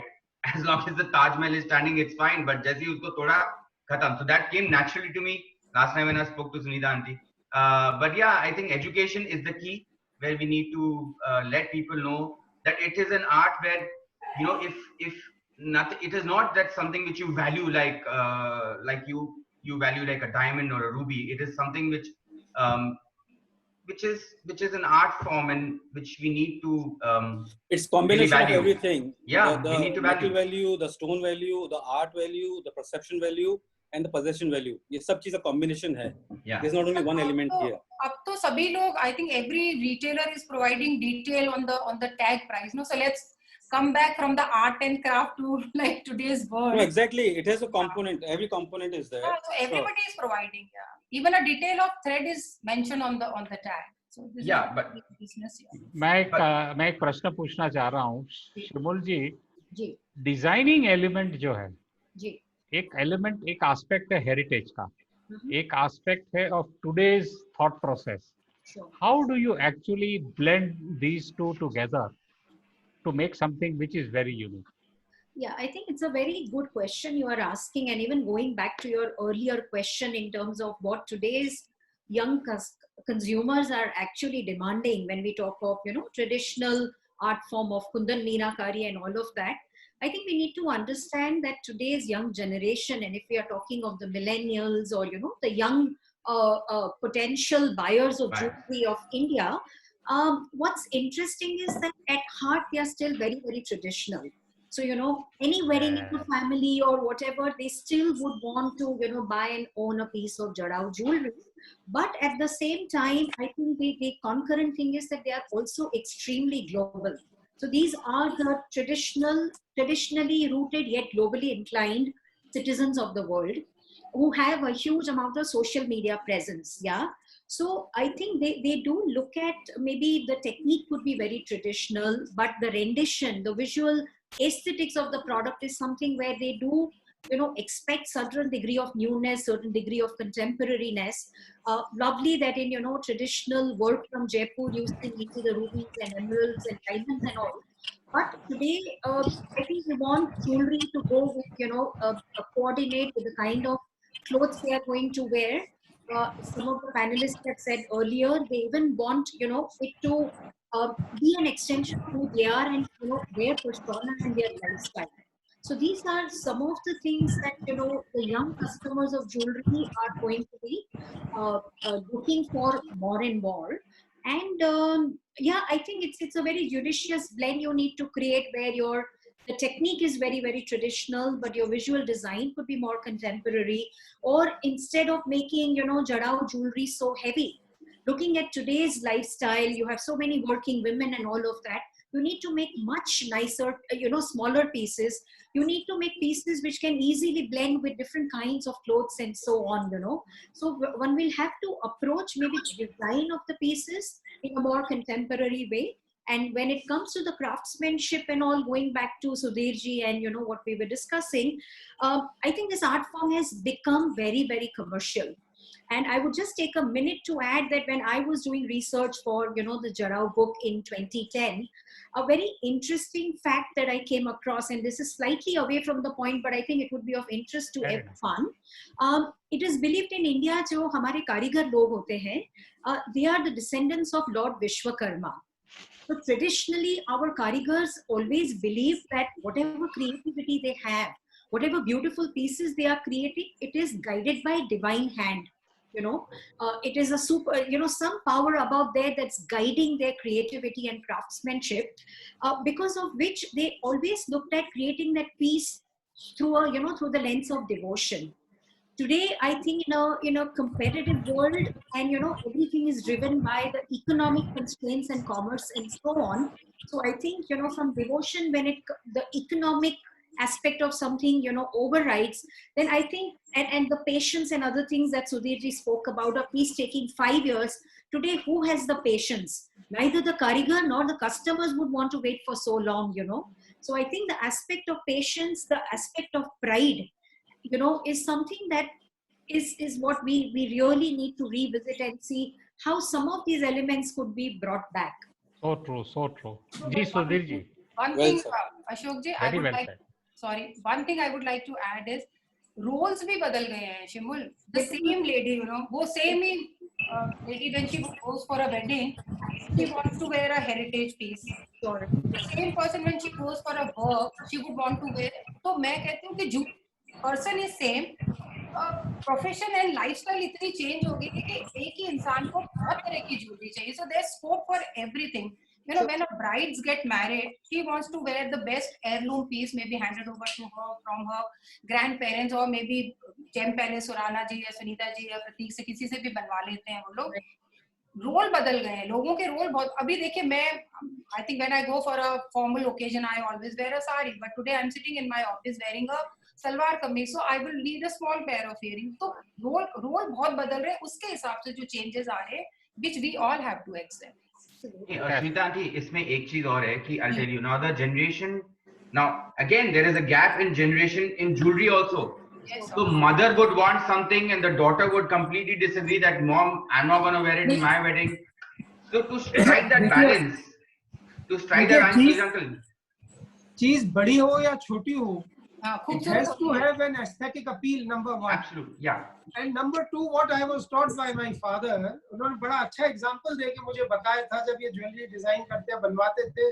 देखो भाई, बड़ी चीज बनाओ या छोटी, सैगल के गाने होने चाहिए जो अमर है. बप्पी लहरी के मॉडर्न गाने नहीं जो 1-2 महीने में खत्म हो जाते हैं. सैगल के गाने पक्के रहते हैं, क्लासिक. तो this is what my father taught me. And you can change and blend traditional designs, but if you go through the various books and designs, are traditional designs, So Sudhir uncle, आज भी नकल हो रही है in different way. आपके जमाने में Saigal classic थे, आपके जमाने में सैगल क्लासिक थे, हमारे जमाने में बप्पी लहरी क्लासिक है. अब इसका जनरेशन खत्म हो गया ना. आप 2 साल बाद देखिए. अरे आप अभी भी I am a disco dancer आज भी गाते हैं सब. जो असली आर्टिस्ट है, कॉन्सर्ट है, वो आज पैदा हुआ होगा और समझता है म्यूजिक को, तो आज भी सैगल को अप्रिशिएट. नहीं, मैं सुधीर जी और प्रतीक के बीच की एक चीज दिखाना चाहती हूँ. दिखाइए. सुधीर जी, आप बात कर रहे थे मीनाकारी की और आप प्रतीक बात कर रहे हो आज की जनरेशन की. तो look at this piece. This has all the possible colors of Meenakari, but I think any girl, maybe from 18 to 20-25, can easily wear this piece with her nice white shirt. हाँ, now this is a good piece. इसमें आपका ये देखिए traditional design भी है. तावीज के बनते थे नेकलेस. बिल्कुल. सतलड़े भी बनते थे, पचलड़े भी बनते थे. तो तावीज आपने लिया है as inspiration. Yes. But then you have used this to suit modern needs. So बिल्कुल. this is exactly. Thank you. Coming from you has a lot of meaning for me. Sunita ji, मैं तो आपकी डिजाइन देख के समझ आपने गया. इंस्पायर कर दिया लोगों को नया सामान नहीं, बनवाने. मैं इन दोनों के बीच की बात कर रही हूँ. नहीं, ये आप इजीली दिस एनीवन, बिकॉज मुझे पता है बहुत सारे young, I can see Sonali Pareek on the screen. So बहुत सारे हाय. सो बहुत सारे लोग जो यंग बच्चे हैं, देखिए उन्हें हम कैसे इंस्पायर करेंगे ना. We have to find a middle way where Exactly. art and craft is same, but the interpretation, as Simul has put, कि interpretation इतना modern हो गया है कि ये आप white shirt के साथ पहन सकते हैं, सलवार कमीज के साथ पहन सकते हैं, किसी अच्छी शिफॉन साड़ी के साथ भी पहन सकते हैं. So this is one of the example, and I'll show you one more piece, which is can you show me that back? Sudhir ji, मैं एक एंगल और आपको दिखाना चाहूंगी. ये काले मीने को कभी किसी ने, ब्लैक मीने को कभी किसी ने ज्वेलरी में यूज उतना ऑस्टिशियस नहीं माना गया था. And black is a opaque enamel. तो हमें लगा कि हम क्यों ना इसको ऑपोजिट करते हैं. तो जहाँ मीनाकारी होती थी वहां तो हमने सिलाई की और जहाँ सिलाई होती थी वहां हमने मीना किया। तो ओपेक को हमने देखे इतना ब्राइट एंड ब्यूटीफुल कर दिया। So we have to find some more innovative way to, मतलब जैसा आपने बोला शिमोल जी कि आर्ट एंड क्राफ्ट धीर जी की और क्रिएटिविटी आपकी जो डिजाइन इंस्टीट्यूट समझते हैं, and in between we need people like me, Pratik and maybe और लोग जो बहुत इसको देख रहे हैं, तभी ये आर्ट एंड क्राफ्ट आगे जा पाता है। ये बस इसमें यही कहना चाह रहा था कि things could be traditional, things can be the original idea where we get inspired from, पर हमको इंस्पिरेशन को लेते हुए प्रेजेंट टाइम्स के हिसाब से काम करना चाहिए। जैसे हमारे आगे वाली जनरेशन उसको पहनने के लिए इच्छुक हो और हो सकता है वो चीज़ इस तरह की हो जो वो कभी भी पहन सकें। पहले हो सकता है शादियों के लिए या स्पेशल ओकेजन के लिए सोचा जाता था, पर आज ओकेजन बहुत हो गए हैं, लोगों को चीज़ें उस तरह की चाहिए जो पहनी जा सकती हैं, because everything is from the treasure box of history and we have to derive it in the right form, in the right way. How you can present it becomes very important. Like with the present time, how you want to work with those things becomes important, and continuing the quality and the artistry into it. कारीगरों को भी काम मिल रहा है, आगे भी काम बढ़ता रहेगा, यंगर जनरेशन को भी हम समझा पाएंगे, और of course we also have to earn our livelihood. So this is a perfect balance of art, craft, culture and as I said earlier to be continued. Sir अभी एक सवाल ये खड़ा होता है कि ज्वेलरी एक तो बनती है सबसे ज्यादा जयपुर में, लेकिन बिकती है पूरे इंडिया में। आज रिटेल सेक्टर जो है बहुत बड़ी मात्रा में जड़ाऊ ज्वेलरी बेचने लग गया है, और अब हर एक शहर में जितने भी बड़े नाम हैं उनके यहाँ पर एक सेक्शन जड़ाऊ के लिए अलग होता है पूरा, और उस जड़ाऊ सेक्शन में जब आप जाते हैं तो उनकी दुकान का जो फ्लेवर है वही फ्लेवर उस जड़ाऊ सेक्शन का होता है, उसमें बहुत ज्यादा अंतर नहीं होता है। और ऐसा क्या एक रिटेलर कर सकता है कि जड़ाऊ को टोटली हाईलाइट करके उसमें एक ओरिजिनलिटी ले आ सके? पहले तो एक तो on the aesthetic aspects of the section of उनके शोरूम के, दूसरे के ज्वेलरी के डिस्प्ले में क्या अंतर लाना चाहिए एक ज्वेलर को एक जड़ाऊ ज्वेलरी को हाईलाइट करने के लिए, और हकीकत में कौन सी ज्वेलरी नहीं टच करनी चाहिए और कौन सी रियली बिल्ड करनी चाहिए? इसमें तो आपका देखिए क्वेश्चन बहुत रहस्यमय और बहुत विराट है, उसको तो 2 पार्ट में ब्रेक कर देंगे तो आंसर इजी होगा। नहीं, लेकिन जड़ाऊ ज्वेलरी की पॉपुलैरिटी प्राइस है। अब आप 5 लाख रुपए में आप अच्छा खासा ब्राइडल सेट ले सकते हैं, of course not very high quality. अब 5 लाख में आप हीरे का सादा कारी का कोई नेकलेस या लेने जाएंगे तो एक छोटा सा पेंडेंट भी नहीं मिलेगा। तो डेकोरेशन के पॉइंट ऑफ व्यू से, प्राइस के पॉइंट ऑफ व्यू से कस्टमर्स वो प्रेफर कि अगर ब्राइडल ज्वेलरी है तो वो 5 लाख में ब्राइड को पूरा ज्वेलरी से अडॉर्न कर देगी, और 5 लाख में खाली हीरे की आप सोचेंगे तो एक छोटा सा हीरे का आई थिंक 15 सेंट का 20 सेंट का हीरा है। Very well said, but at the same time I believe Indian clothes also complement jadao jewelry a lot. No, that is absolutely right. It is one of the key points. But now हम ऐसी भी तो बनाते हैं जो western clothes के साथ भी लड़कियां या पहन सके औरतें, जैसा अभी सुनीता जी ने बताया। अब ये तो it can go with western clothes also, it is not कि it has to be with a sari और बेस ऑफ राजस्थान और Rajasthani dress. Yeah, but primarily मतलब आप सुनीता आंटी से पूछेंगे तो ऐसे पीसेस वो कम बनाए बनस्पति bridal jewellery is more popular. The reason being again it goes gels with the Indian jewelry goes very well with the brand. Plus the price also, भाई. Of course, 100%. हीरे की भी वैसे बना सकते हो, आड़ बना सकते हो, प्रतीक मांगटी का बना सकते हो, कुछ भी बना सकते हो। नहीं प्रतीक, जैसा मैंने पहले बोला था कि जैसे हमारे पास ब्राइड्स आती हैं, we make disco wedding jewellery, हमारा स्पेशलाइजेशन ही ब्राइडल ज्वेलरी रहा है। सो जब अब ट्रेंड्स आर डेफिनेटली चेंजिंग, कोई भी गर्ल आती है, ब्राइड आती है, वो सबसे पहले the mother and of course the girl also, आजकल I think it's a best of both the world. They want to wear the most expensive jewel watch also, but at the same time they want to buy a limited edition designer bag also। पर शादी के दिन तो best लगना है और वैसा ही लगना है जैसे उनकी मदर या दादी या ग्रैंड जो फैमिली में हिस्ट्री चली आ रही है। तो एज अ जूलर रिटेलर अपने लिए तो विन विन सिचुएशन है ना, उनको वो भी दीजिए और उनको ये भी दीजिए और tell them the difference between the two. Yeah. No, also again, you're absolutely correct. Aaj ki girl, they want one of the biggest competition for jewelry today is the bags, the watches, the shoes, the clothes, and when you speak to them, so they said we want the complete package. I mean, I might be wearing a 10 lakh rupees ka necklace, but if I don't carry a nice bag, what is the use? So in a way, they are also correct. Everybody knows the value of a Chanel bracelet, but nobody knows the value of your necklace, so per se. So yeah, there is you have to strike that combination where you have to give them something which they would love to wear, they would love to flaunt, and it speaks the value of it as well. Okay, certain things you have to accept and certain things you have to change. Yeah. सारी चीजें हम बदल नहीं सकते और सारी चीजें हम फॉलो नहीं कर सकते। एक बात मैं जरूर कहना चाहूंगा कि हॉलमार्किंग आ रहा है अगले साल से, और जड़ाऊ ज्वेलरी को जो भी बेच रहे हैं उनके लिए अब एक रिक्वायरमेंट, मैंडेटरी रिक्वायरमेंट आ जाएगी कि हर एक चीज जो ज्वेलरी के अंदर लगी है वो जो डिक्लेरेशन है वो आपको सही देना पड़ेगा। उसमें there should be nothing which is hidden, number one.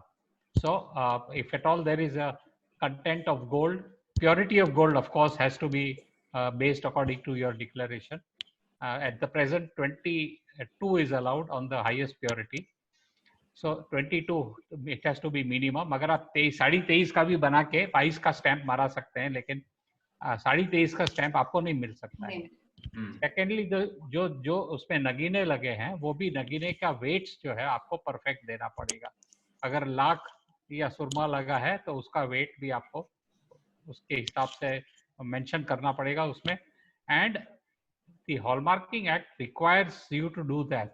Now there is a huge amount of jewellery which is already lying with people, may not match the requirements of today, and the government has actually only given you 1 year to clear this off, and we have now left with us I think about 8 months till January 2021 to get this sorted out. So one humble request to everyone in the Jadao jewelry business to make yourself, gear yourself up so that you can cope up with the needs of hallmarking. Hallmarking is just not an element of purity, it is an element of giving the consumer exactly what you have promised. Price is not an issue at all. There is no discussion. Very important that what exactly they are possessing, and which is very important that the customer at the end of the day should know what he's buying, and with assurity. And I think ये अगर हम customer confidence build कर सकते हैं इसमें तो सही तरीके से, तो ये जो ये मैं क्यों कहने की कोशिश कर रहा हूँ कि बहुत लोग जड़ाऊ ज्वेलरी के बिजनेस में हैं और वो मान रहे हैं कि चलेगा और जो है होते आ रहा है वो होता रहेगा, लेकिन नहीं होगा। मेरी नहीं है, मैं जो मुश्किल है वो कर लेगा तो नहीं कर पाएगा, क्योंकि अगर आप मैन्युफैक्चरर हो और मैन्युफैक्चरर की तरीके से अगर किसी रिटेलर या होलसेलर को भी सप्लाई कर रहे हो तो जवाबदारी आपकी है हॉलमार्क कराने की, क्योंकि you are the seller. If you are a wholesaler also you are the seller, so you have to hallmark jewellery. And retailer की तो रिस्पॉन्सिबिलिटी लास्ट में रहती है, but he can still sell jewelry bought from you as hallmark jewelry and he can still sell it. There is no problem, because we have understood the whole element of hallmarking in a very big depth. Gold jewelry में तो बहुत सरल और आसान है, समस्या बहुत कम है, लेकिन जब studded jewelry आती है तो जो क्लैरिटी, ये सारी क्लैरिटीज बहुत परफेक्ट तरीके से रहनी चाहिए। क्योंकि हमारा एक जड़ाव का जो बिजनेस है वो बंद नारियल जैसा है, वो जब तक बंद है तब तक बहुत बढ़िया दिखता है। जैसे सुनीता जी ने बताया था प्रतीक जी को रात को कि वो ताजमहल जैसा दिखता है, बिल्कुल ऐसे हमारा बताया था मुझे। नहीं, पर अशोक भाई आपने बहुत अच्छी बात कही और ये इस बात को सिग्निफाई करता है कि जो अच्छा काम कर रहे हैं, अच्छे तरीके से काम कर रहे हैं, उनके लिए कोई प्रॉब्लम नहीं है। जो लोग अपने क्वालिटी ऑफ गोल्ड को, क्वालिटी ऑफ वर्कमैनशिप को ठीक से नहीं रख पा रहे हैं, उनके लिए बहुत बड़ा चैलेंज है और उनको अब इस काम को अच्छी तरह करने के लिए और जुट जाना चाहिए और अपनी प्योरिटीज को बराबर मेंटेन रखें, वर्कशॉप्स में उन चीज़ों के प्रति ज़्यादा सावधान रहें और हर चीज़ को एक हॉलमार्किंग प्रोसेस से निकालें, ये एक बहुत जरूरी हो जाएगा। आप लोगों से अगर बात ये आएगी तो सारे लोग जो सुन रहे हैं वो भी उसका फायदा उठा सकेंगे। नहीं, हमने तो ये चीज करते करते ही अपने आप को 300 साल तक पार किया है और की जनरेशन निकाली है, तो ये तो एक बेंचमार्क है ही कि करना है कि अपने को अपने हर चीज पे QC एंगल से देखते हुए आगे बढ़ना है। और अब तो अपने पास एक एक्स्ट्रा बॉडी हो गई उसकी हेल्प लेने के लिए, तो हमारे पास वो एलिमेंट आ गया कि हम उसको रीचेक कर सकते हैं। उस कारण से कह रहा हूँ क्योंकि मैं जानता हूँ बाजार में क्या हो रहा है। True. But Chandu bhaiya, what do you think? The Jadao jewelry today is going great guns. I mean, if you were to see the amount of exposure it has now to the people, and the people want Jadao. It's only one way, which is up, and it is the future. And like Sudhir uncle said, price point, aesthetically, you name it, in every aspect, as far as the Indian market goes, it is perfect, bang on. देखिए, हमको अपना mindset करना पड़ेगा कि हम we disclose everything honestly to the customer. Absolutely. छुपाने से नहीं चलेगा काम आगे. Yeah. आपको So the only glitch which Jadao has today, the only glitch is the trust factor. If we can get that in our customer, there is nothing to stop it, because all the designers, all the celebrities, you name it, everybody is just promoting out and out Jadao jewelry. मेरा कहने का उद्देश्य प्रतीक ये है कि एक ही one rotten apple can actually spoil the whole basket. और ये जो आप सोच रहे हैं कि chill, we are going up in a very good way. This is that one factor can bring the entire aircraft down to the ground. You have to remember. Absolutely right, Ashok bhai. And I tell you, the advice is that every single person needs to start changing fast. For those who are doing it, they are the benchmarks. For those who are not doing it, start now. और जिसको पता नहीं है, immediately पता लगाइए. लेकिन अपने change ले आइए, क्योंकि अपने को ये business करना है और लंबा करना है और अच्छी तरह से करना है और बढ़ाना है इसको. क्योंकि अगर आप 18 कैरेट में अगर जड़ाऊ बना रहे हैं तो 18 कैरेट का स्टैंप लगवाइए, अगर वो 22 कैरेट का बन रहा है या बेटर बन रहा है तो उसका स्टैंप लगवाइए. You have to follow that particular. आज 3 प्योरिटीज कंफर्म्ड है, लेकिन हमने मांगा है 6 प्योरिटीज. तो कोशिश करें अगर कुछ भी चेंज आता है वो पॉलिसीज के अंदर, we should abide by the government rule, we should abide by what the needs of the consumer are, because इसमें इज्जत एक दो व्यक्ति की बिगड़ी तो पूरी इंडस्ट्री की इज्जत बिगड़ती है. पर अशोक जी, ये चैलेंज तो जो रिटेलर्स हैं उनको अभी भी आ रही है, क्योंकि जयपुर जैसा सबको पता है कि it's a hub of Kundan Meena jewellery. कोई भी कारीगर या कोई भी वेंडर एक पुड़िया में सामान लाके, और कई बार हमारा क्लाइंट भी कहता है कि आपका ये सेट इतना एक्सपेंसिव क्यों है, हमें तो सेम लुक का सेट इतने प्राइस में मिल रहा है. और जब हम उसको वजन देख के मतलब गोल्ड की प्राइस के भी कम में वो सेट कोई कैसे बेच सकता है. तो we are rather happy people who carry a brand name and legacy, उनके लिए तो ये मतलब it's rather going to help us. ये प्रतीक, आप लोगों को भी सुधीर जी, एक बार आपसे भी मेरी शायद बात हो रही थी कि उस कीमत में, जिस कीमत में सोना भी नहीं आता उस प्राइस का, कोई पोल्की का नेकलेस कैसे बेच सकता है. It's a very big. इधर ये सुनीता जी, मैं 60 में भी सुन रहा था, फिर 70 में भी सुन रहा था, 80 में भी सुन रहा था. उस जमाने से चलते आ रहा है ये कोई. It's been going on, but now when hallmarking comes in the picture, I think this should change a lot. This will change a lot. Ashok, can I add something? Yes, please, Shimul ji, you need to also tell us about the millennials. No, so I think we are very rightly said on from the purity, the authenticity and all of that is going to be very important. And regulated by. शिमल जी, आपकी आवाज थोड़ी सी कम आ रही है. Can you hear me? Can you hear me? Yeah. Okay, we are discussing this so far from regulation point of view, which the government is going to bring in. From the consumer point of view also, we need to understand that today's young generation, whom we know them as the millennials, And Generation Z are the people who are younger than the millennials. These are the kids who are born in 2000, and they are in their teens or late teens right now. I think for these two generations, which are going to be your major consumer base, all over the world, I think they are looking at a lot of transparency. They want high trust factor in any product that they buy. They want to make sure that whatever they are buying is ethically produced. It is not harming the environment. There is no child labor, there is no exploitation. And I don't think, this whole mindset does not, it implies, or it applies to the jewelry industry also. So it's not only about what the government is going to introduce as a regulation, but what the customers are also going to be more and more demanding. And I think this is something that we all, as the jewelry industry, we need to be very, very mindful of. Fantastic. I think on a closing note, I would request if everyone can just for a 1 or 2 minutes say something, so that we can then immediately wind up and look for question and answers from the people. So Dirji, if you can start, just a note of advice.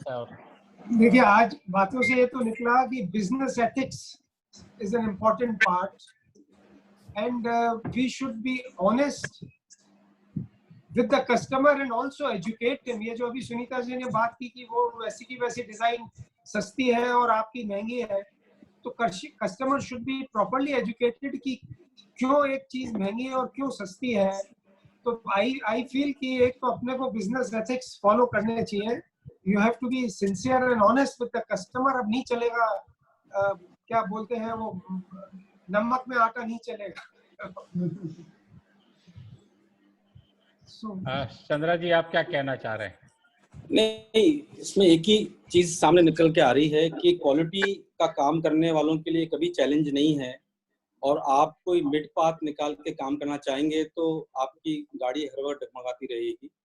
Try to sustain the quality, encourage artisans to do better work, try to educate your customer to go for better product, and find a balance. Sometimes they'll come to you for asking for something which is not possible in that price category. You have to explain them. And okay. आप देख रहे हो जब लोग purse खरीद सकते हैं उस कीमत की, दूसरी चीजें खरीद सकते हैं उस कीमत की, तो आप अपना प्रोडक्ट क्यों नहीं बेच सकते हो? तो ज्वेलरी है. So you have to just be standing to that front and don't accept. आज की तारीख में हम सब चीज मैन्युफैक्चर नहीं कर सकते हैं. There are certain people who are manufacturing for us. We have to also regulate those things with them. भाई इसका ध्यान रखिए, ये चीज नहीं होनी चाहिए. Everybody is not holding workshops. Everybody is not having karigars to get it done. But we have to tell them कि don't try to demean the thing. अगर आप वो करेंगे तो हम sustain नहीं कर पाएंगे और ये चीज में खराबी ज्यादा होगी. ये दोनों तरह से हमारा बैलेंस चलना चाहिए. और मिलेनियल्स के लिए हमको जो काम करना है उसका बैलेंस निकालना है कि उनकी चीज किस तरह की हो जो कि शादी में भी पहन लें और बाद में भी काम में ले सकें और उसको एंजॉय कर सकें. Okay, thank you sir. Sarita ji, आप क्या कहेंगी? देखिए, जो सबसे बड़ा चैलेंज अभी जो आ रहा है, one is of course the quality of work and providing detail to the client. कुछ ऑर्गेनाइजेशन हैं जो बाकायदा they are fair to themselves. I will not say that they are fair to the client, but आप सबसे पहले तो अपने business के लिए फेयर होते हैं. बट सबसे बड़ा चैलेंज जो है कि क्लाइंट को एजुकेट करने के बावजूद जो डिजिटल एज ने सबसे ज्यादा ज्वेलरी बिजनेस को, मैं खराब शब्द यूज करना चाहूंगी, बिकॉज डिस्टेंस से जो चीज जितनी खराब है ना अशोक जी, वो उतनी खूबसूरत लगती है. अब लोगों को आजकल सिर्फ ज्वेलरी एक पोस्ट के लिए या इंस्टाग्राम के लिए चाहिए होती है. अब वो बनाने वाले लोग भी हैं और वो लोग भी हैं जो लेंस से देख के, सुधीर जी और हमारी तरह और बाकी जो सामने चंदू बाबू और प्रतीक जो लेंस से भी दिखाते हैं कि देखिए हमारा काम देखिए कितना खूबसूरत है. So the conflict is between good work and bad work. It has always been there, but because of the digital presence, ये ज्यादा बढ़ गया है.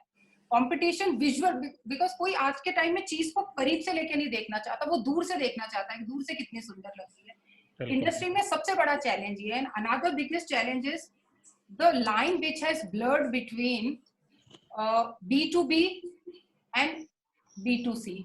I don't see any demarcation whether that retailer is only supplying to their clients or they are supplying to the clients as well as to the retailers also. अब same client एक ही piece को लेके दुकानदार के पास भी चला जाता है और वो वहां से जाके किसी B2B शो में भी खरीद लेता है।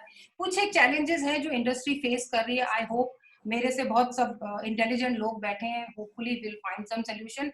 आई will do my bit. I have been doing this for 25 years and I see great future in this industry and for the younger generation also, and rest, as we say, there's always a solution for the problem. Thank you so much. Wonderful. And what about Prateek ji? आप क्या कहना चाहेंगे? Hearing from all of you, I firmly believe that we have a great art form, which I don't think anybody possesses in the world.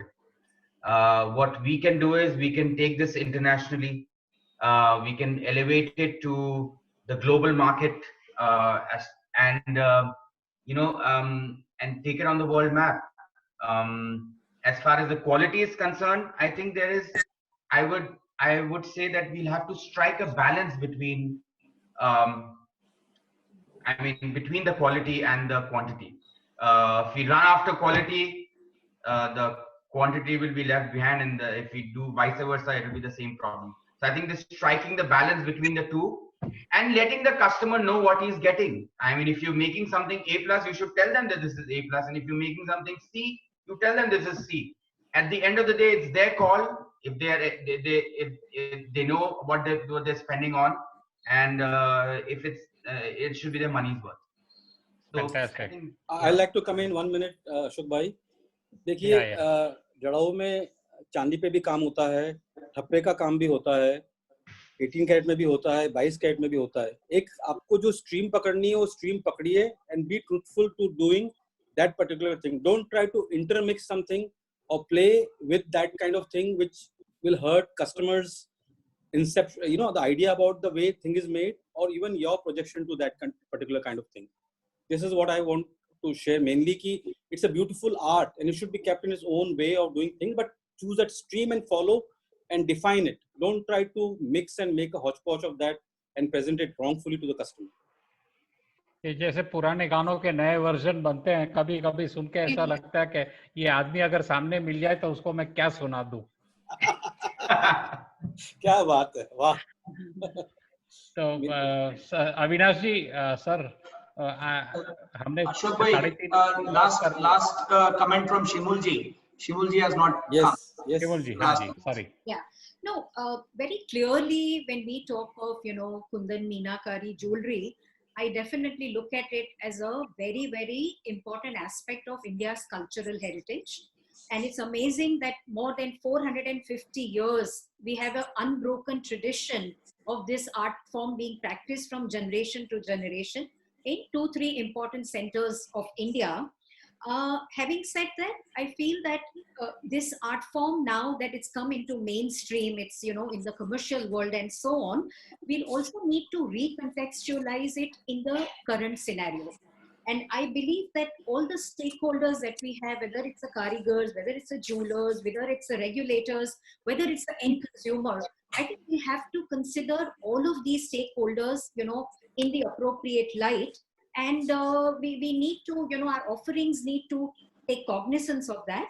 And as somebody was saying earlier, there is huge potential of creating greater awareness of, this particular form of jewelry, which unfortunately in younger people, as somebody said, Sudhir ji was saying that, ye kundan hai to ye gold hai ki nahi hai. There is a lot of lack of awareness. And I think we could use technology and online platform to create larger awareness, in people about this art form. If it's expensive, what is the kind of skill, what is the kind of technical understanding that goes into making of the piece? Why does it take a month or two to make one piece of jewelry or whatever?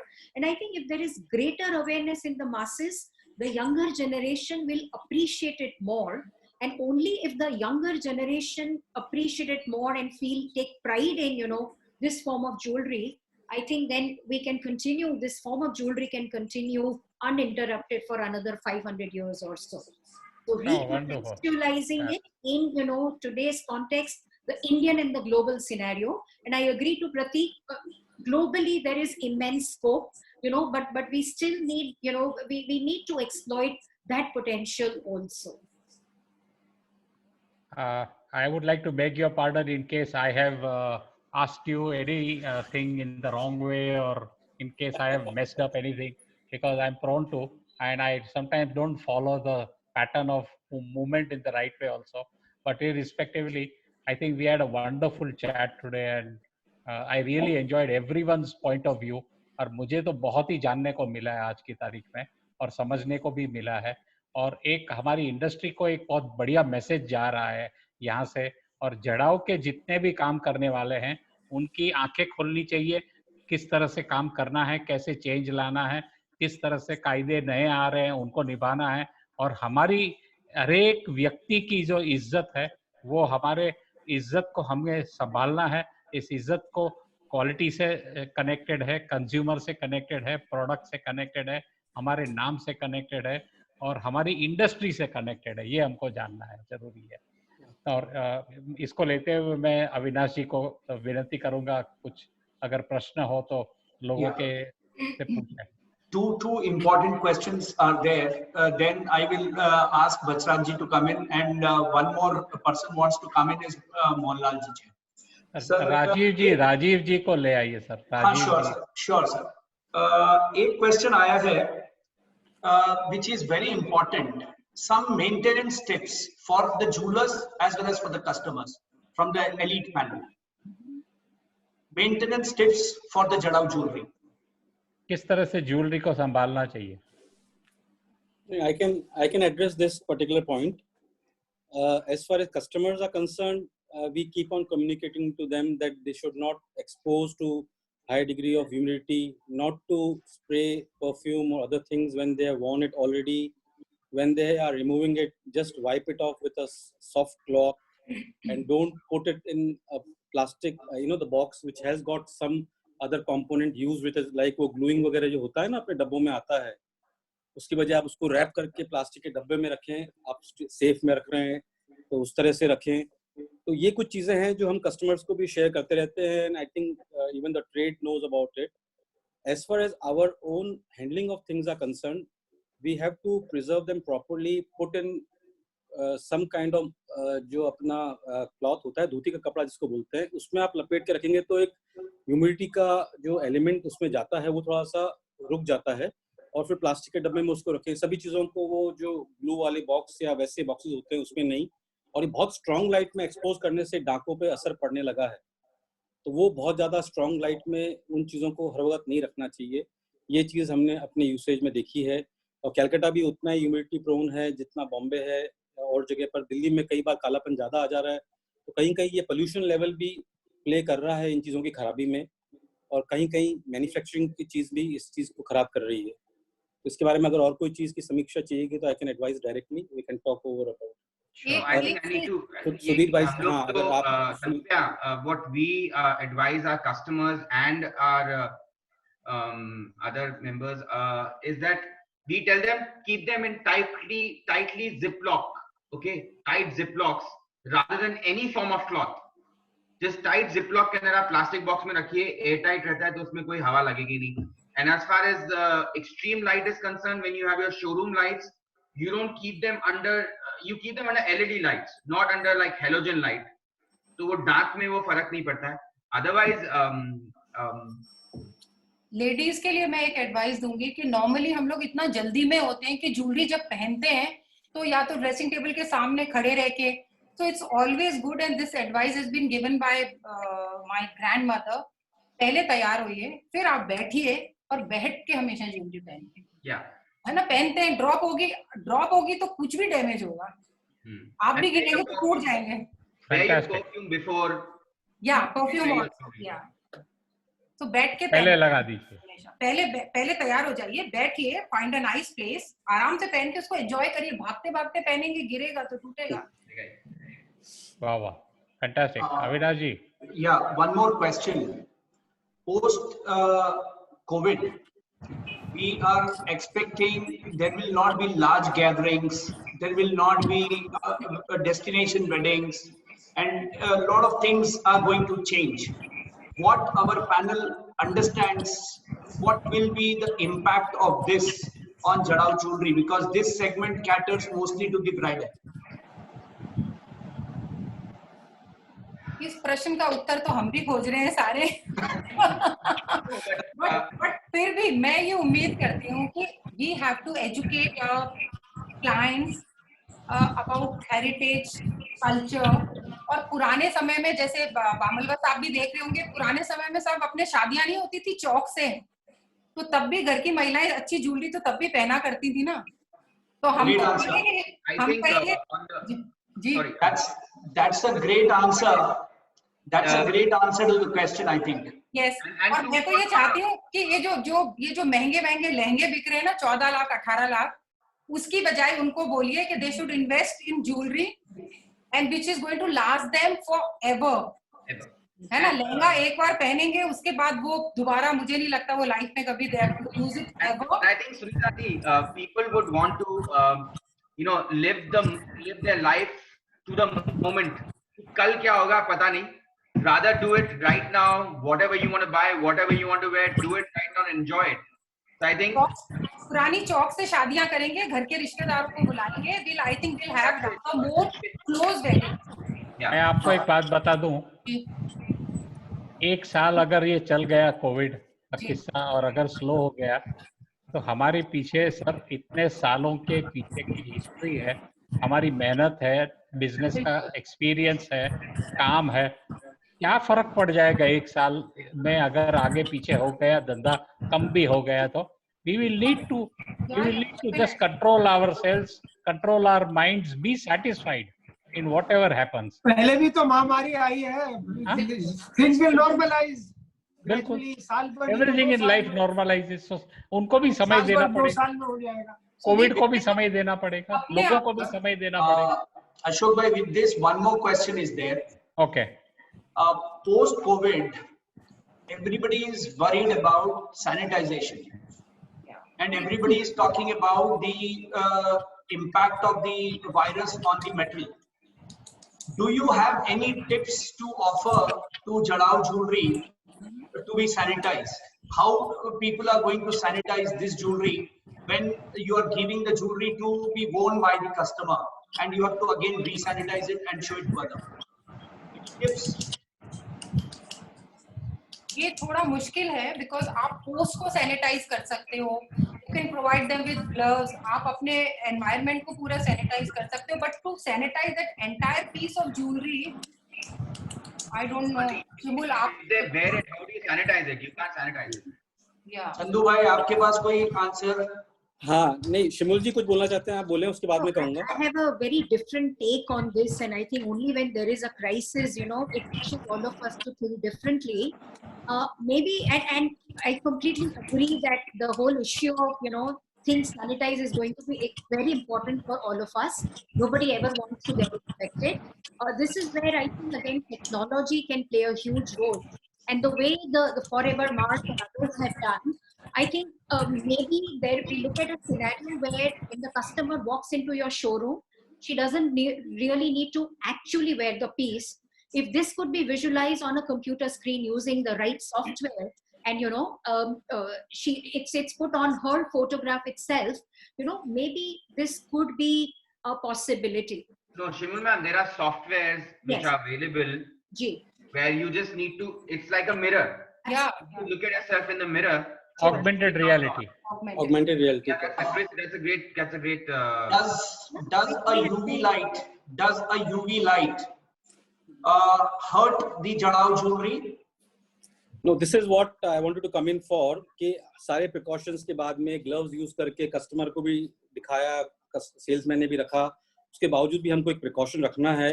तो जिन surfaces को हम मीनाकारी वाला portion है जिसको हम sanitise कर सकते हैं, पूछ सकते हैं, वो रख लें। और कहते हैं कि एक यूवी बॉक्स, चाहे फोटोकॉपी मशीन टाइप का या छोटा एक मोबाइल साइज का, 2 तरह के अवेलेबल हैं, उसमें रखने से यूवी का फायदा होता है कि नहीं होता है, इसकी थोड़ी समीक्षा चल रही है। It is said to be only cleaning bacteria but not really the virus element. Maybe in a due course we'll come to know something about that, but we are trying to look into it more deeply and also open for any suggestions coming from the trade more on that, but we'll have to be careful in making that handling. Okay, thank you sir, thank you very much. Avinash ji. Ashok bhai, Rajiv ji, I'm unable to see. Okay. One question Mr. Mohanlal Jain wants to ask. I will ask him to conclude it very fast. Then I'm coming to Bachraj ji. Okay. Mohanlal ji, quick question for you, sir. Yes, sir. Are you able to hear me, sir? Very Yeah. well.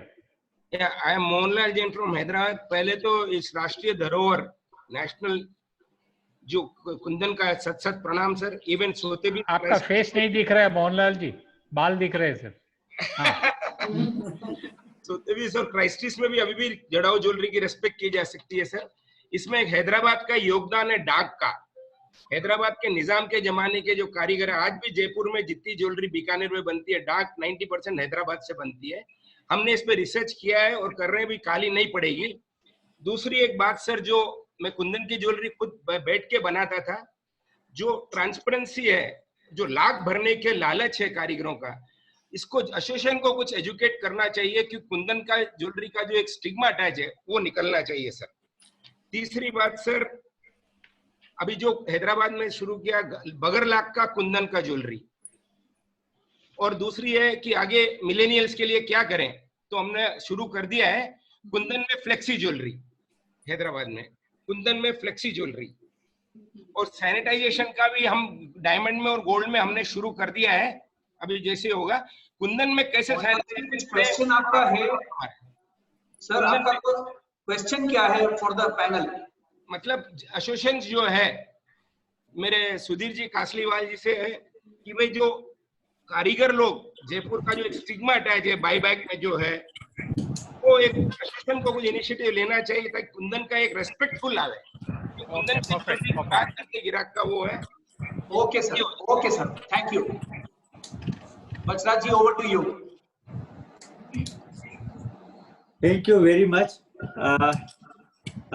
मुझे ये दायित्व दिया गया है कि आज के panel को मैं थैंक यू बोलूं, लेकिन इनफैक्ट मुझे ऑनेस्टली पूछा जाए तो मेरे पास में शब्द नहीं है कि मैं किस तरह से आप लोगों का धन्यवाद.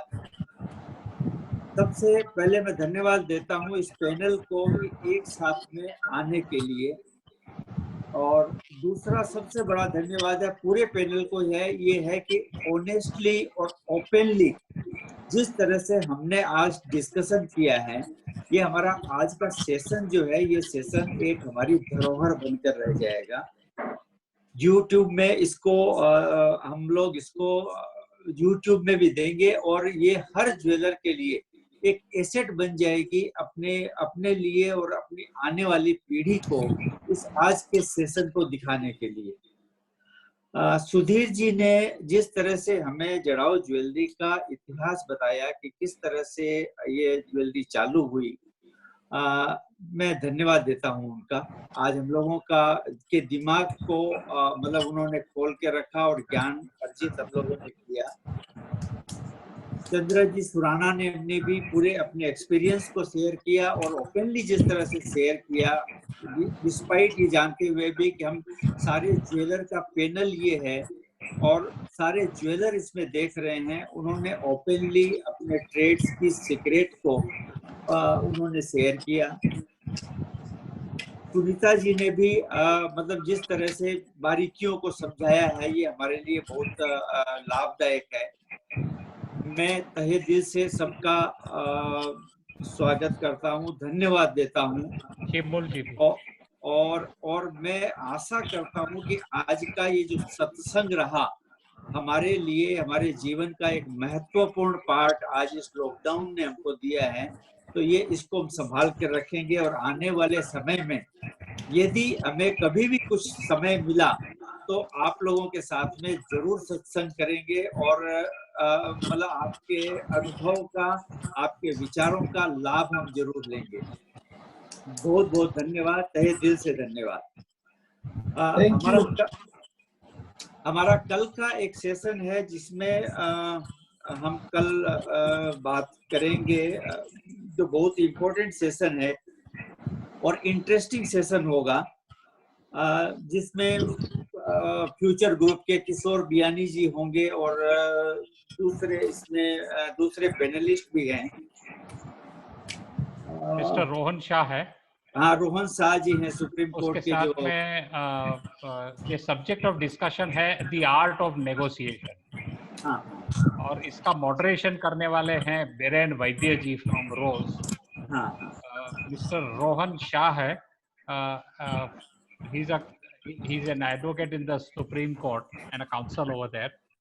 And along with that, we have Ashish Basinji, who is from the media and advertising area. And we have Rakesh Biani ji, who is the MD of retail, Future Retail. तो कल मिलते हैं सर, इसके बाद एक आगे for another interesting session of Mindspeak. तब तक के लिए सबको sir all the best. Goodbye and have a wonderful day.